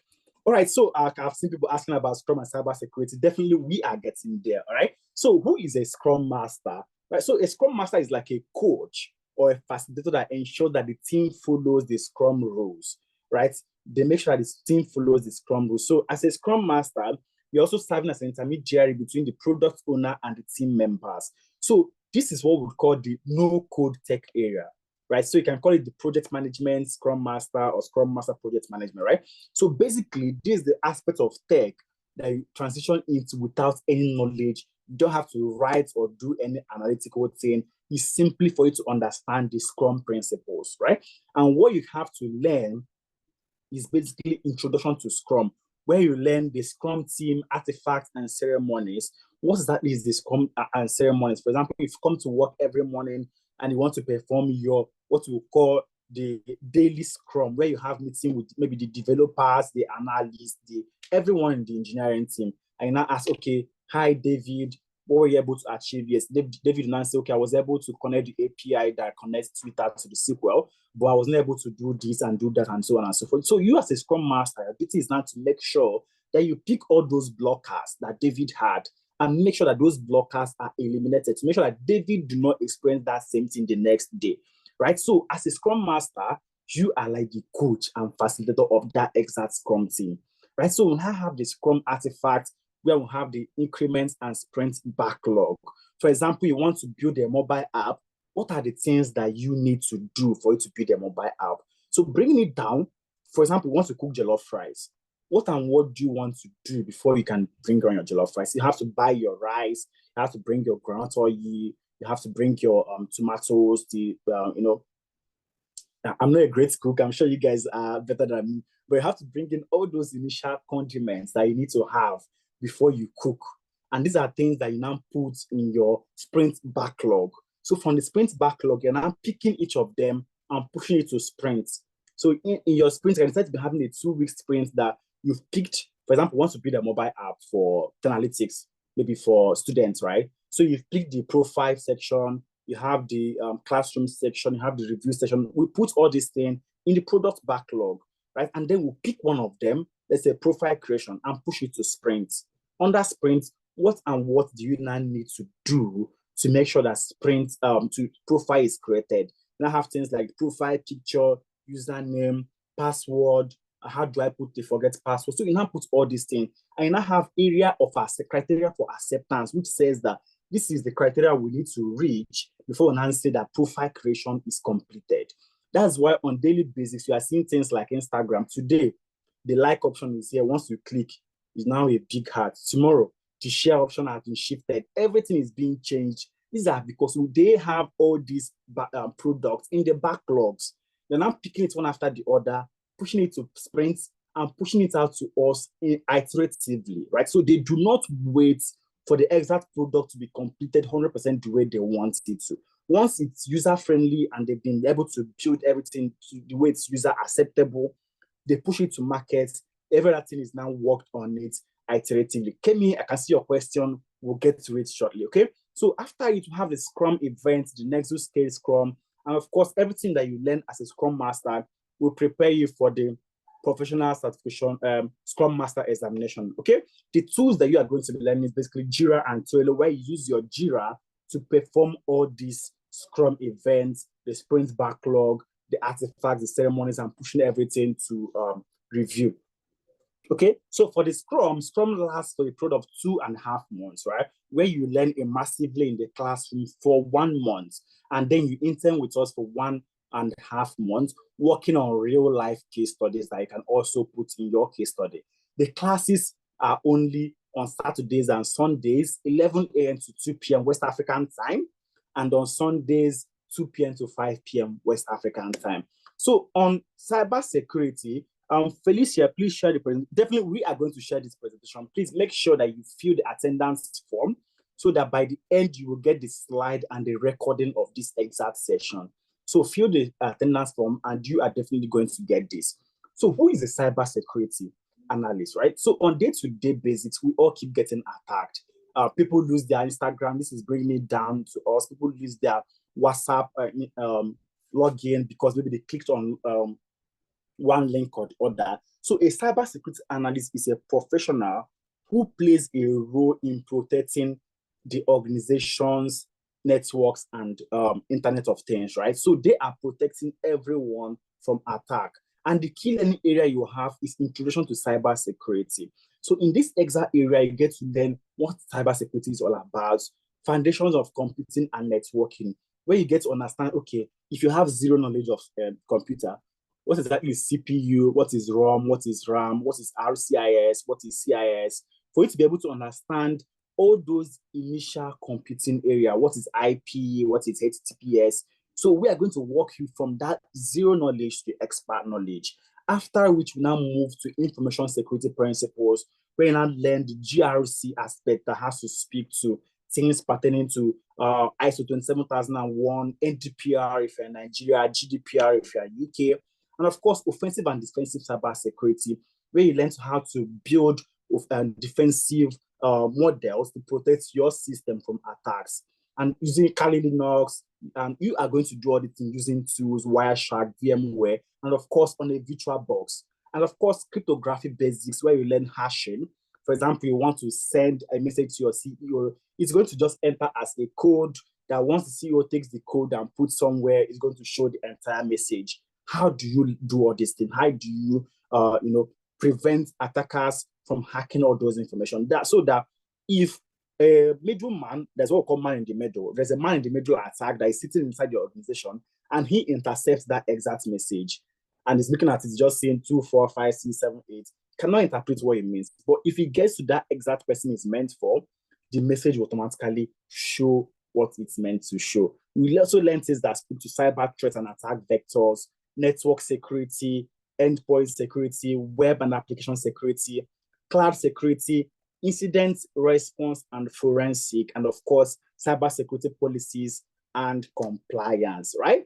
So for cybersecurity, you are going to learn massively in the classroom for 4 months, and for 3 months, right? It's a 4 month program. You learn it massively for 3 months, and then you intern with us for 1 month working on real world projects. The classes is only on Saturdays, 11 a.m. to 2 p.m. West African time, and on Sundays, 2 p.m. to 5 p.m. West African time. So for cybersecurity, you get to learn tools like Metasploit, Zap, Bob Suite, VMware, Wireshark, a couple of tools for you to be able to analyze your data. So I believe I've been able to speak to each and every one of us. So right now, you should be able to say, this is where I want to be able to transition from. This is where I can comfortably speak to. Before we dive right into the pricing, we also provide, remember I mentioned first things, that you need to learn the skill, you need to learn the technical experience, and have the evidence of job done. And that's what we've covered right now. And then you also need to build your employability skills, the interview sessions, the CV review sessions, for you to be able to also stand comfortably. Now, that is where the employability services that we'll provide comes in. We'll have the CV review sessions where we'll teach you how to match your own job to the job advert. We'll have the LinkedIn optimization session where we also help you optimize your LinkedIn, that recruiters can comfortably reach out to you from LinkedIn. And then we'll have the Upwork optimization sessions where we also teach you how to leverage Upwork to get contractual roles from anywhere. And of course, navigating the job markets, we are bringing experts to teach you job interview and interview preparation, where if you get a job, we are also available to tell you and have an interview prep with you. Like you're going to share the job JD with us, and we're going to have a personalized interview prep session with you to prepare you for that exact job you're going for. And we also provide recommendation and reference data to our past students. Remember, it's like a course, you are consulting for us. Why you are consulting for us, this is what you did. So when you get a new job, they might require recommendation and reference from us. So we're also available to make sure that these things come to you. We also provide weekly mentorship sessions where we're bringing amazing facilitators into the class to teach you. And then on the job support, that 1 month into into your job, if you are still struggling, we are 100% going to give you support for 1 month. And that brings us to our promise to you, which is 1 month after completing your training with us, and you have done everything that we said you would do, we guarantee you one job interview 1 month after you've done all these things. So all these things always seem impossible until it is done, right? But over the couple of years, we've been training amazing people, and we have testimonials to speak to this, okay? So I'm going to play a couple of videos before we are done. So remind me to come back to this video, so that I'll play this video before we are done so I hear what our past students had to say. We have a lot of success stories, okay? So you can go to our YouTube, can go to our IG, Facebook, LinkedIn, and just type analytics, and you are going to see what our students had to say, okay? So we are going to get to all those success stories. I'll still come back to it. Now, our next cohort is starting July 6th, okay? It's starting July 6th, and we have an amazing offer for you. So we have 20% discount by virtue of you being on this call till this exact moment. We have a 20% discount for you. So technically, our business analysis, data analysis, data science, data engineering, cybersecurity, HR, financial analytics, they all go for a full amount of $750, £625, 730 euros, 1,125 Canadian dollars, and 900,000 naira. Okay, but because you have been on this call with us, we'll have a discount for you, which is a 20% discount. That means you get to pay $600, 500 pounds, 580 euros, 900 Canadian dollars, or 720,000 naira. You can make use of the first payment and second payment option. But remember, this discount is not available for everyone. Okay, it's not available for everyone. It's only meant for the first 30 people to get into any of those programs. Once that 30 session is filled up, we revert back to our full payment structure. Okay, but you can lock down this payment structure for this exact program that we have mentioned using the first payment and second payment models. And then 1 month into the program, that means you can make the first payment to secure your slot. Then 1 month into the program, that's by 6th August, you should be completing your second payment. Okay, so the first payment $400, second payment, first payment 350 pounds, 400 euros, 600 Canadian dollars, and 500,000 naira. And then second, 1 month into the program, you can now make the completed payments. And then for Scrum Master, it goes for $450, right? And 350 pounds, 440 euros, 675 Canadian dollars, and 540,000 naira. But because we also have a discount for the first 30 to get into the class, it goes for $360, 300 pounds, 350 euros, and 540 Canadian dollars, and of course, 450,000 naira. How can you make this payment? You can scan this barcode and work with me, or my colleague will drop the link in the chat box for us to be able to see the Mainstack link. Okay, so once you click on that exact link, it's going to bring you to the Analytics enrollment page, which is what I'm trying to bring up now. So if you click on the Mainstack option, it will bring you up to the Analytics Enrollment Center. So once you are on that Analytics Enrollment Center, right, or your Analytics Enrollment Center, what you simply have to do is to simply scroll down.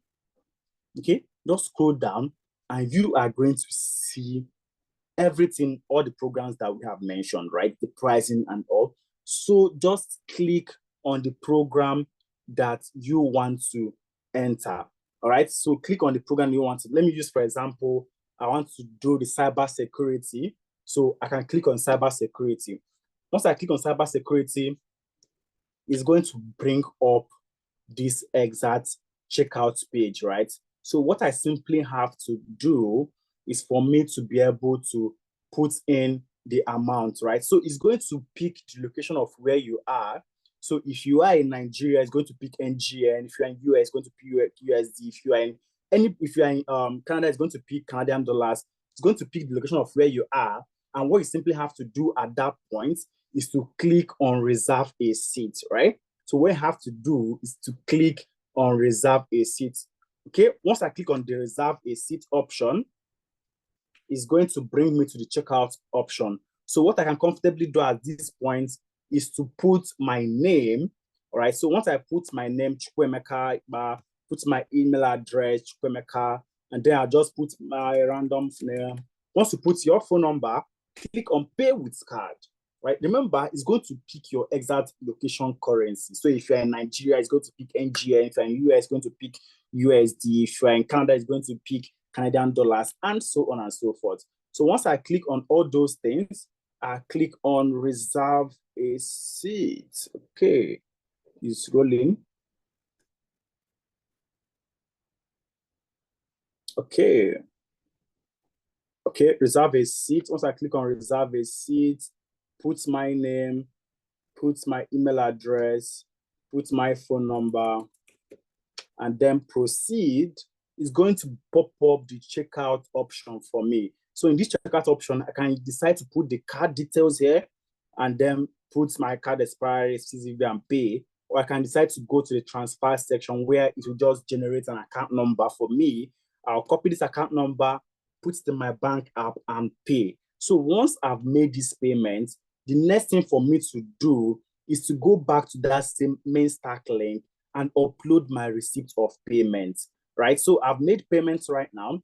What I need to do is to go back to that Mainstack link. You see an option to upload your receipt. So what you can do at that exact point is now click on the upload your receipt. So once you click on upload receipts, you follow the sequence, put your name, put the cohort you've registered for, put the courses, and upload, right? If you've not made the choice of program you want to join, there's an option for you to choose speak to an expert, right? And it will now bring you to a one-on-one session with us where we get to understand where you are coming from so that we get to also help you select the right program that is best for you. Okay, so we'll help you select the right program that is best for you. I don't know if someone has been following me up to this moment. Before we dive right into hearing what our past students had to say, this is the moment I want us to speak, okay? So if you have a question, you can type it in the chat box. You can use the raise hand icon preferably, and I will call you up to speak, okay? Remember, this discount is for the first 30 people that join these programs, okay? It's only for the first 30 people. And once that first 30 is filled up, we stop the discount, okay? So if you want to speak, you can use the raise hand icon and click on it, and I will ask you to unmute and speak to me, okay? So that we can take your question. If you have your question, you can also drop it in the chat box, and I'm going to pick it from now. Right now, I have 1,000 messages here. So please, let's start dropping the question from now, so that, because all the messages we'll be sending have been lost in all the chats. Okay, and I'll begin. So I have someone that's asking, where are your past cohorts working? Fantastic, Kemi. So Kemi, we have people working in diverse areas. We have people in Nigeria working with the industries, banking industry, working in FMCG, working in the tech ecosystem. We have people in UK. Actually, in UK, our highest employer of labor is NHS, because they also provide visa sponsorship. So in UK, our highest employer of labor is NHS. So we have students that work in all this area. I'm sure my colleague has dropped a link for you to watch the past testimonial videos of what our past students had to say. Do you have customized program add-ons? So basically, our programs are the way we've listed is the 8th program that we've said now. That is what we offer. But I am sure what you need is going to be available. So just, you can use the speak to someone, and we are going to speak to us directly, and we'll help you to curate the exact program you want to be.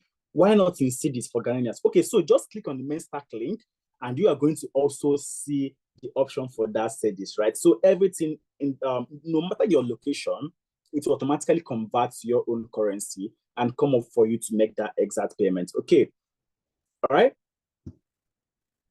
Fantastic. So let me take the other question that are dropping.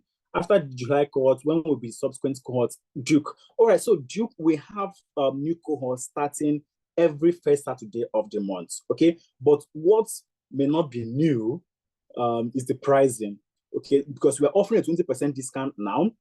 By August, first Saturday in August, the discount is not assured, okay? What I always advise people to do is you can decide to, secure your spot using this exact discount that is existing now. What it means is that you can make payments for July, but while filling your form, you are saying that you want to start in August. So you have option to extend for only 1 month. All right. So you have option to extend for only 1 month. You can make the first payment option, secure your slot, and then say that you want to start in August. And then by August, you get the full welcome kit for you to join class. Can you pay via mobile money, please? MTN or mobile phone? Yes, that's fine. Just click on the link, Yahaya Sadiq, and you are going to see the option for all those to happen. What is the difference between FA and data analysis? Fantastic. I like questions like this because it makes me to speak technically. I'm a technical person. So for financial analytics, right? Remember what I said about financial analytics. You are going to be learning areas that the data person is going to learn, the problem solving, Excel, Power BI, and SQL.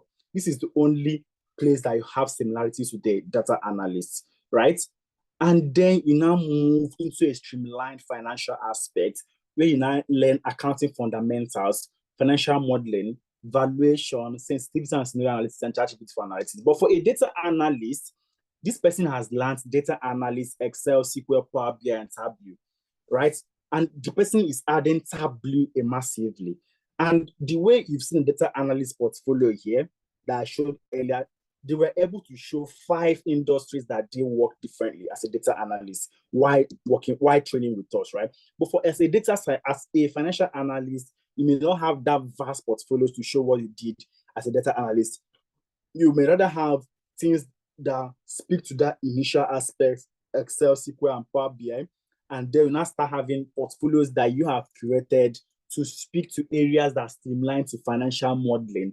You are building models to speak to the operational expense, the current capital expense of all those companies to show what they are going to earn at the end of the year if they continue in that tenor. So that is basically the difference.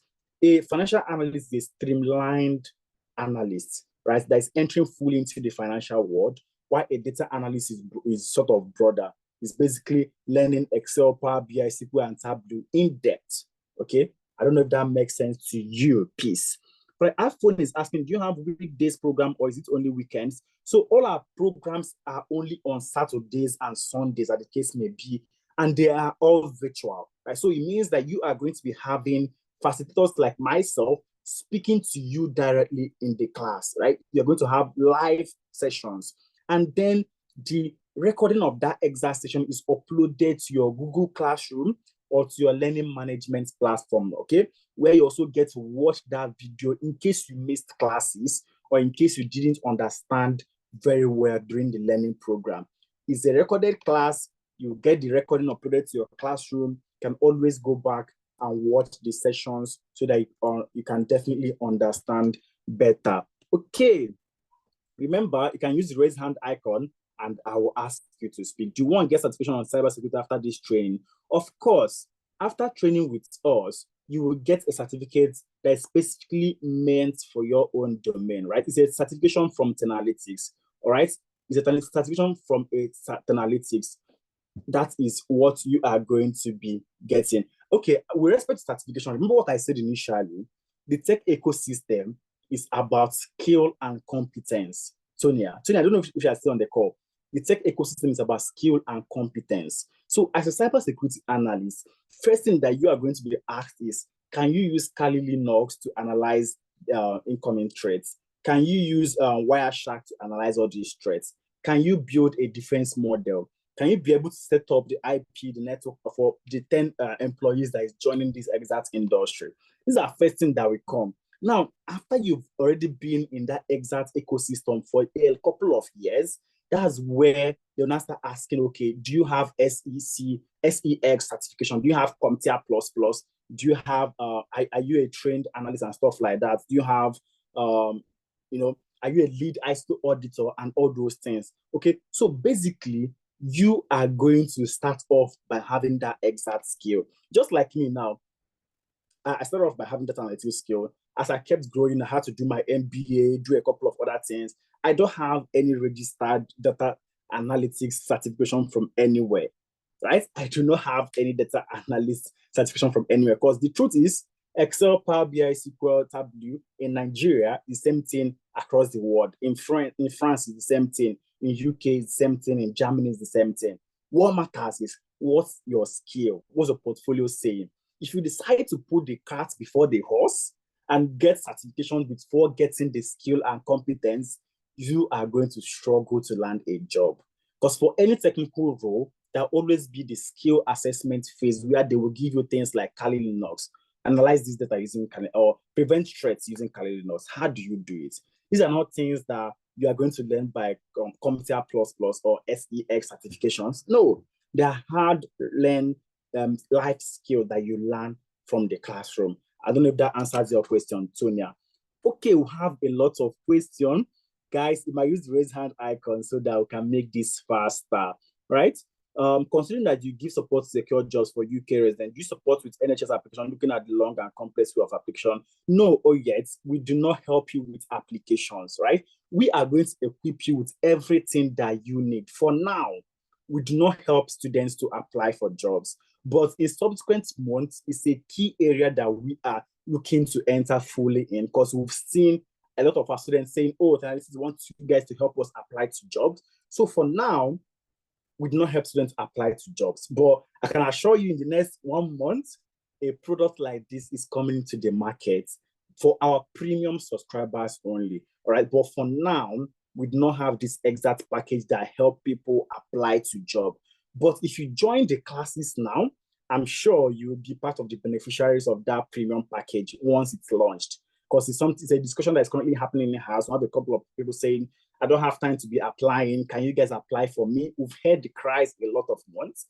And then we've said this is a product we need to look at clearly for people that want it created for themselves, premium subscribers. So for now, we do not apply for students or yet. Okay, Ayola, what are going to do during the intern? Also, can you give us a job reference and not a character reference? Fantastic, Ayola. So during the internship stage, we are going to also work on multiple case studies, right? So for example, if you're in the Scrum of Business Analysis program, that's where you now have a cross-functional work, where you're going to work with people in different tech stack, right? In different tech field, okay? You work with them to build the web application dashboard that we are talking about. And these are things that you do virtually.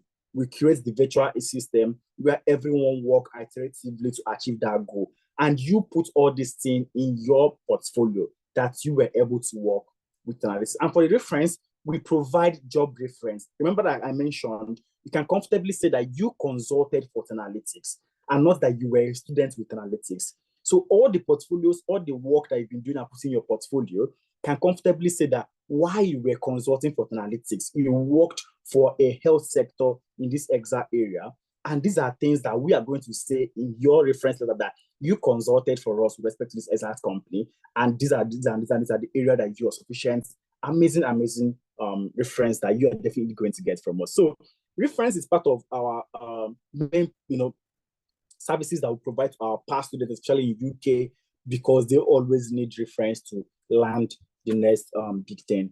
Okay, what I'm doing, okay, I've answered the reference. So for your next cohort, will it be a combination of newbies and experienced people in class? So for all our cohorts, we'll have people that are beginners, we'll have people that are intermediates, we'll have people that are experts. But what we always try to do is to make sure that we start each of the learning from the basic aspects, right? So we do not take the cognizance that we have experts there. Work everybody from the beginning of that exact learning. So if you're an expert or you're an experienced person also coming to class, it will be like a refresher for you when we're now passing through all those basic and intermediate stage. So if you have no core experience of that exact place, we are going to walk you through this exact place. Beatrice.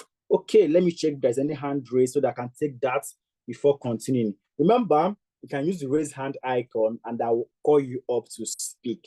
Okay, you can now, talk to me face to face and voice to voice. All right, so let me take other question.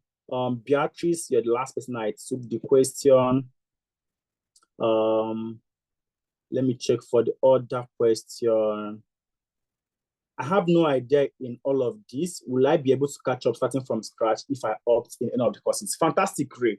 Like I mentioned to Beatrice, all our programs are beginner friendly. So it means that you get to start from the basics. For example, cybersecurity. We start with things like, what is computer? What is CPU? Which one is mouse? What's keyboard? What's IP? We learn all those initial computer basics before we now dive right into learning the gradual climb into the higher one. So it's always a beginner-friendly course where you learn from the scratch upwards. Can one learn both cybersecurity and business analysis, or it will have to be simultaneous? Asaju Korede, I'm sorry if I murdered your name. So it's be hard for you to learn our two programs together because they all have classes on Saturdays, right? So we all have classes on Saturdays where one is running 11 to 2, and then the other one is also running possibly 11 to 2 or 4 to 5 as case maybe. So if you can demarcate and separate yourself into two, that's when you can comfortably learn both of them. But it will personally be hard. So I advise you to take it step by step, learn one, and then you can come back and see you want to learn this other one. And of course, we give you a discount for being a return student. So definitely, you can't be a return student, but learning two of them at the same time, it will be hard because you can't, duplicate yourself. Okay, so meanwhile, of the 450K, how do we reserve the seat? Okay, Asaju, Cora, they have to reserve a seat. So I don't know whether you were here when I showed. So just click on the link that my colleague dropped, the main stack link. Once you click on that exact link, it's going to bring you to our enrollment center. 450K, that means I don't know any of the courses that you want to take. Just scroll down and you see the course that you want to take and click on it. Once you click on it, you see the checkout option. Definitely any country you are in. If you're in US, it's going to bring out USD payments option. If you're in Nigeria, it's going to bring out NGN. So it picks your geolocation and be able to pick the currency of that location, and then click on reserve a seat, and then fill in your details and check out. You see the option to make transfer.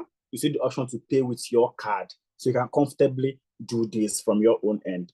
Is your certificate recognized in the UK? Certificate again, certificate again. All right, so our certificate is actually recognized, right?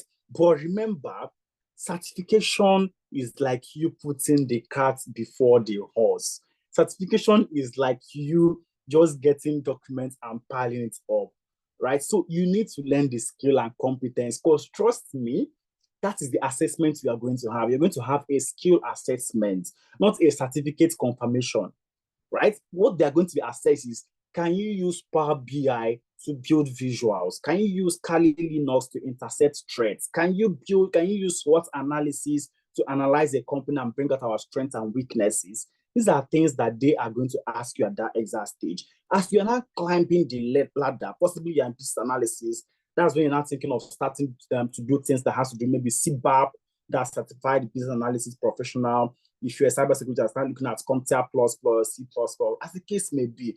But initially, transitioning into tech is not about certification, right? It's not about certification, guys. It's about getting the skill and competence first, and then learning the employability second, get into that exact job, and then you can now do additional learning where you now learn to get certifications for you to keep climbing. Okay, this is how you can easily transition.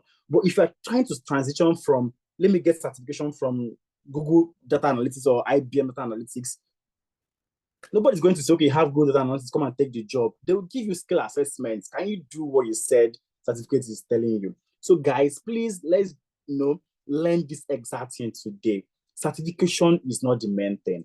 Okay. Let me take other question. Why did you have students who man the 50 transition in the tech? Nelly, I don't get the question, but I think if you're asking why we have students, why did you have students, women in the 50 transition in tech? Okay, if you're speaking about our International Women's Day discount, earlier this year we gave scholarship to 300 women and 50 men. That's 50% slash, right? So instead of them paying 100,000, they paid 450,000 as at March, right? So that's an International Women's Day scholarship that we do for our corporate social responsibility to the ecosystem. So that's what we're talking about. We do it mostly every March, and it's not something that happens every time. So it's just for our corporate social responsibility to help women as at then. Okay, next one. Can I talk to someone privately? Of course, Sonia, you can. So I'm sure my colleague have sent the inquiries email to you. You can book a one-on-one session where you get to speak to one of us privately, where we help you curate what you want to transition into. Okay, let me take, for your payment method, can one pay 3 times or 4 times? That might be very hard, but my colleague has dropped the finance@analytics.org email for you. So please email finance and then speak to them how you want to do. But it's not what we encourage, because people have payment fatigue, right? When I was in the credit industry, we have people that have those payment fatigue. So, but speak to the finance analysts and they can speak very well to you. Okay, I keep having more and more questions. The time for cybersecurity for someone staying in California, USA is like midnight or Jinaka. Yeah, fantastic stuff. So the truth is that, for example, when I transitioned, when I learned my own data analytics, when I had my MBA, I was working. And what it meant for me is that at some point during my life, 24 hours was not enough. It wasn't enough, sincerely speaking. So that's the point where we have to, give yourself more strength and say, okay, this is just for 3 months for me to be able to do this. So why would not have multiple classes for cybersecurity as of now is because people wanting to do cybersecurity, they are not much. So we can't decide to separate maybe 10 people want to do cybersecurity. You can't decide to do, okay, 5 people in the morning, 5 people in the night. The operating expense from the financial guide, operating expense is on the high side. So for now, it's just that one single time. But this is something that we're looking to, change in the coming months, because last month we had a lot of people trying to do cybersecurity, more than 50. So because of that, we're now considering to also have that exact thing. But for now, cybersecurity is just a one class time for now. from my experience, certificates do not matter significantly. Thank you, J. Adam, for echoing what I've been saying right from time. Certificate is just certificates, right? For any tech place you want to be in, the skill assessment must be carried out on. If you like, show certificates from Google or from IBM or from Microsoft, they must give you an assessment to check, can you use this tool to do all those things? So certificate is not really considered. If you pass the skill assessment, you are one leg in. Certificates can bring you one leg in. Okay, thank you, Jay Adam, for echoing what I've been saying since morning. Employers are mostly interested in your ability to deliver. They dive into your experience. Fantastic. Okay, cool. Let me take other question. Do you have any question? Is Scrum Master the easiest tech industry transition into for someone with basic or zero knowledge about Excel? Mary, fantastic question. So what we always say is that I don't like to classify anything as easy or not easy, because it might be easy for me, it's not be easy for Mr. B. But what we classify Scrum Master as for now is that it's the only tech ecosystem you can transition to without writing any single line of code, right? So we are like a coach or facilitator. Basically, you are making sure that they abide with the Scrum methodologies. You should be able to know all the Scrum methodologies and know that, okay, we are working iteratively. Our sprint is for 2 weeks. We are going to work on these exact products for 2 weeks and push it to sprint. And then we'll do our sprint review for also 1 day, have our daily sprint. So you need to be able to understand the Scrum methodology. So it's not the easiest, but it is the no code area. Because if it's someone that cannot read or be able to read very well, it's not going to be easy for the person. So I try to shy away from calling it easy. Rather, is the no code area, because they are not writing any single line of function or code or anything. It's simply a coaching or facilitator section where you coach the entire engineering team. Basically, I hope that makes sense for you, Mary. I made a direct transfer by paying now. This thing is asking I pay again while trying to register. That's Buki. It's fantastic. So I'm sure my guys are already on your exact issue. So like I mentioned, this exact system is for the first 30 people to get into the program, this exact discount. Once the 30 is filled, there's high likelihood that you'll be asked to make the full payment. So guys, take charge of this discounted pricing and get into tech right now. Because right now, there are a lot of people like Bilkis who've seen more than 20 people that have made payments. So please try to take advantage of it. Remember, you can use the first payment option to lock down the slots. Once you lock it down, then 1 month into the program, you can now make your second payment. Okay, I think I've comfortably answered all the questions in the chat box. I deserve a round of applause, guys. So if you have a question for me, you can use the raise hand icon now, or you can also type it in the chat box. Okay, you can also type it in the chat box. While I'm waiting for further question, I'm just going to play one video, right? So let me just play one video so that we hear what our past students have to say and know that it is possible for these things to be done. Okay.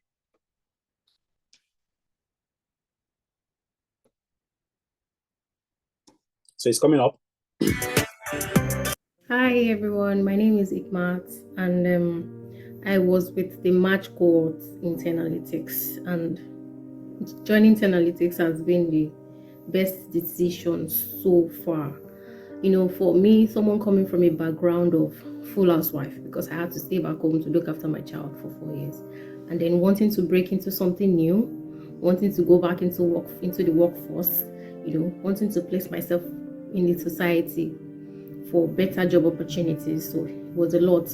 And then I'm glad that Tenalytics came along, and then they presented me with so many opportunities right in front of me, better opportunities. And then I'm glad I took it. And then also the advice of do not sell yourself short, that Effie is always saying, it is very, very valid, because place yourself right, don't sell yourself short. It's a very, very, very valid advice. In Tenalytics, they will hold your hands like a child, through the modules. You have the opportunity to go back and study. You have the opportunity to go back and practice. You have the opportunity to ask questions. You have people you can always go back to, even outside of class hours. It's the most amazing experience so far, really. And then Another thing is the interview prep, guys. That is another very important thing. I did my interview prep with Mr. Mohammed, and it is the best decision ever because it was like he saw into the future. He knew what was going to be asked, and I'm glad that I wrote down all the things he mentioned. I went back to practice, and then when it was time for the interview, it was like everything he was mentioning, everything he mentioned, it was just they kept on. And then when I was answering those questions, I was so confident, because I already practiced. I did an Excel test, I did a math test, and then they were really impressed. And another thing is, guys, it may not come as fast as you expect. Definitely, you are going to get some no's, and then you may begin to think you're not good enough. You are good enough, yes. The no's will come, but always take it as a basis for learning and development, because after every interview where I got a no, I always make sure I get a personal feedback. So I work on those feedbacks for my next interviews. And yes, it worked. It really worked for me because I got my first job 3 months into the program, my first job. But I couldn't take up the job because I was a student and I was only eligible to work 20 hours. So I couldn't take up the job. 3 months later, I got 2 jobs with full visa sponsorship. And guys, all the other no's before the 2 jobs prepared me for the yeses I got. So yes, the no's will come, but do not give up because you always have Tenalytics to go back to. They are the best and the best thing that's ever happened to me. And then yes, and they are the most affordable. The most affordable one I've come across so far. And that's a very good advantage. So yes, Tenalytics for the win.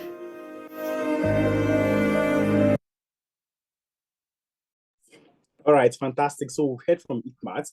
Why I love playing Ikmat's video is to tell you that it is possible to be done. So Ikmat, she loves to, call herself a stay-at-home mom. She transitioned from being a housewife to landing 2 tech jobs, right? And what happened is that while she was training with us, 1 month into the program, she got a job, right? But she was not able to take it up because of working hours limitations in UK. But 3 months after she was done training with us again, she got 2 offers that she now had to make selection of the one that she wants to take, right? She has the choice to say, this is where I want to be. This is where I do not want to be. So this can be you, in all honesty, because we'll have a lot of students that this has happened to. We have Abigail, right? Abigail had experience as a care worker in Canada, but she was able to transition to become a business analyst after training with us, right? So she is a business analyst in Edmonton, Canada. Okay, we also have Tony, who is a pharmacist that was a transition to become a benefits analyst with NHS, right? So, and that's after just training with us for 1 month into our program. What we always tell people is that things as small as Excel can actually help you land a job, right? But it depends on how amazing you are. We'll have people like Anointing. Anointing Stevie, he was formerly in the customer service rep, and he transitioned to become a data analyst in UK after joining the data analysis program. So this also can be you, right? We have people like Nathaniel transitioned as the data scientist. We have Abdurashid.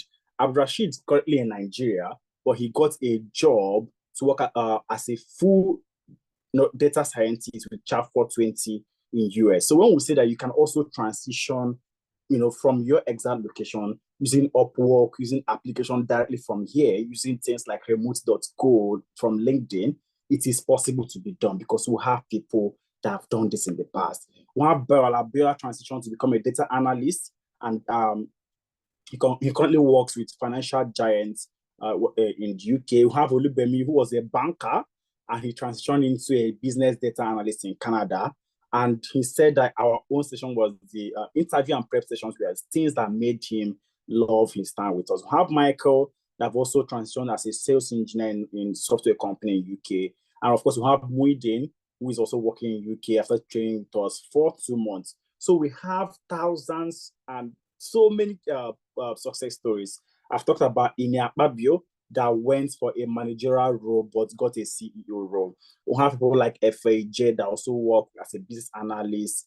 We have many amazing people that has gotten jobs from just training with us. And of course, Nigeria is not left out. We have someone like Zainab that have landed a job as a data manager with SureTree Connect in Nigeria after completing her own training with us. So what exactly are you still waiting for? Also go to our YouTube, our LinkedIn, our IG and Facebook, and you're going to see thousands and thousands of success stories of what our past students have to say, so that we don't, spend all the time here speaking. All right, so first 30 on each course, right? I said, yes, yeah, the discount is for the first 30 across the entire courses, actually. So the first 30 across the entire courses to register. So please make use of this exact discount right now to enter. Is Scrum Master the easiest for someone with basic? I think I've answered that. Okay, I think I've answered all the question. Do we have any other question at this point? Do you have any question from anyone? Because we are about to call it a night from here. So if you have any question, please, you can use the raise hand icon and I'll ask you to unmute and speak to me. Peace said that I don't know which one to do. All right, fantastic, Peace. So what's going to happen is that my colleague are going to send you the inquiries email for you to book a one-on-one session with us, okay? So you're also going to be seeing the inquiries email in the session, and that's what's going to be used to send you the, the recording of this link and the slide for you to also be able to join a one-on-one session where we help you understand, look at your history and say, okay, this is where it's comfortable for you to transition through, okay? All right, any other question from anyone? Any question, any comments? Please, do you give reference to people in the UK? Of course, Ayola. Ayola, we provide reference services to all our students. Like I've mentioned before now, studying with us is as good as you consulting with analytics. So what it means is that they are going to have instances where recruiters will reach out to us and ask, oh, hi, analytics, did someone like Ayola consult for you guys with respect to these things? Of course, we are always available to provide all those reference services for students for any purpose that they actually need it for. Okay, any other question, comment before we call it a day from here, guys? We've spent 2 hours, 23 minutes. So we are going to be rounding off in the next 7 minutes, guys. Any question from anyone? I have no idea. Ray, you have no idea of what?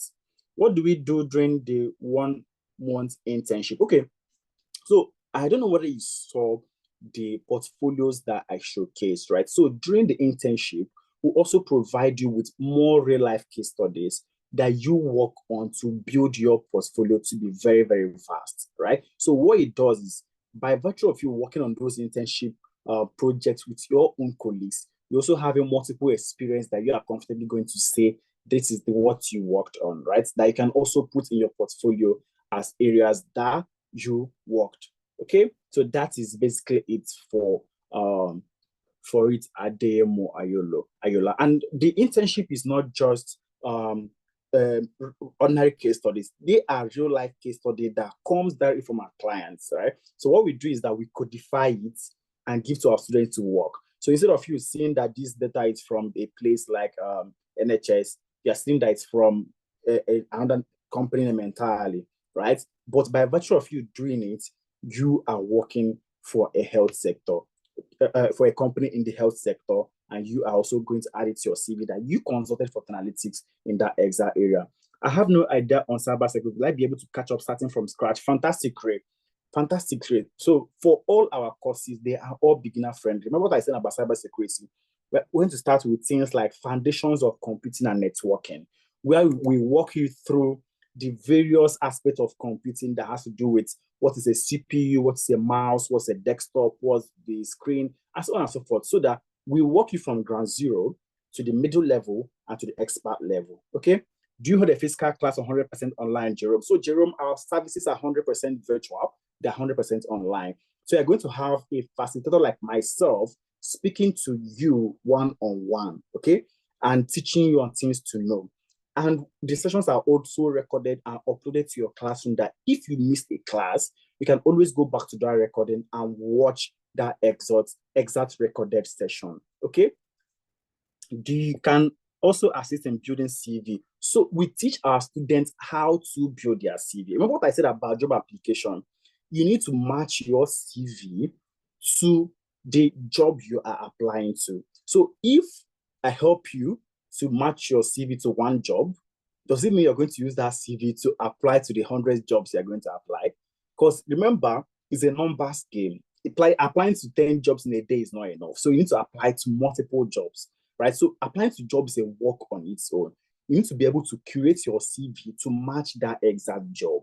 So what we do is that we teach you how to create your CV to match that exact job so that you can be able to apply to all those jobs yourself. And we also give you a CV template for the exact course you are learning with. Also, if you're in cybersecurity, if you're in Scrum, we have a CV template for this exact program. But it's now you that is going to make sure that you match it to the jobs that you are going to be applying for in future, so that you always be specific and speak to the exact job requirements that is needed. Okay, I don't know if that makes sense to you. Okay, these are still testimonial videos of our past students that we have in our past cohorts that have been with us. Okay, so make sure that you fill the attendance form that my colleague is sending so that you get the recording of this session and also get the slide that we use to make this training a possibility. So I don't know if we still have more questions from you guys, any comments. Remember, this is for the first 30 people to join the program. The discount is for them.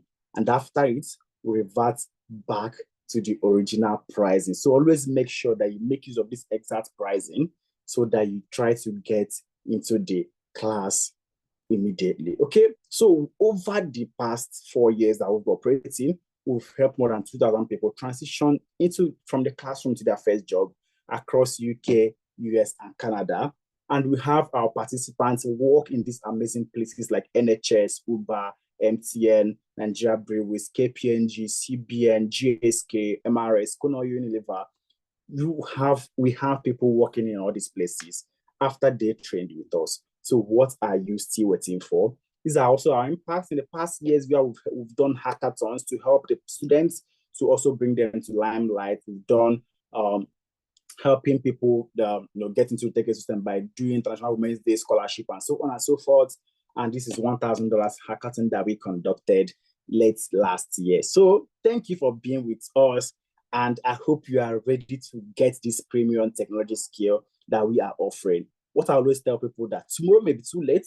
The best time to get into tech is right now. And on behalf of our founder, Adeza Sulema, who is a technology expert, and also our co-founder, Efemina Ipro, who is also has a lot of experience in data analysis, data science, and engineering. I say a very big thank you for being with us to this exact moment, and I can't wait to see you in class come July 6th. Remember, the discount is not for everyone. You can be like all these guys. You can have experience in UK, US, Canada, Nigeria, as my founders and co-founder also have. They also have experience, wealth of experience in the financial services, edtech industry, energy and automobile sector. Currently, they both have moved from Nigeria to UK, from UK to Canada, and around the world in 30 days. So you also can be like this, but it all starts right now by you deciding to make that initial first step. Remember, the first pillar for transitioning is for you to be able to choose an exact niche. And then second is to educate yourself. You've chosen to transition through data analytics. The next step is to educate yourself and learn and get practical experience. How do you make this happen? It's simply by joining Analytics. And we can help you actualize your dream. So thank you so much, guys, for being here. It's 10:30 p.m. West African time right now. And we are going to be calling it a night right now. Remember, the best time to get into tech is right now. And I can't wait to see you in class. Thank you, guys, and have a wonderful night rest for now. Cheers and bye for now.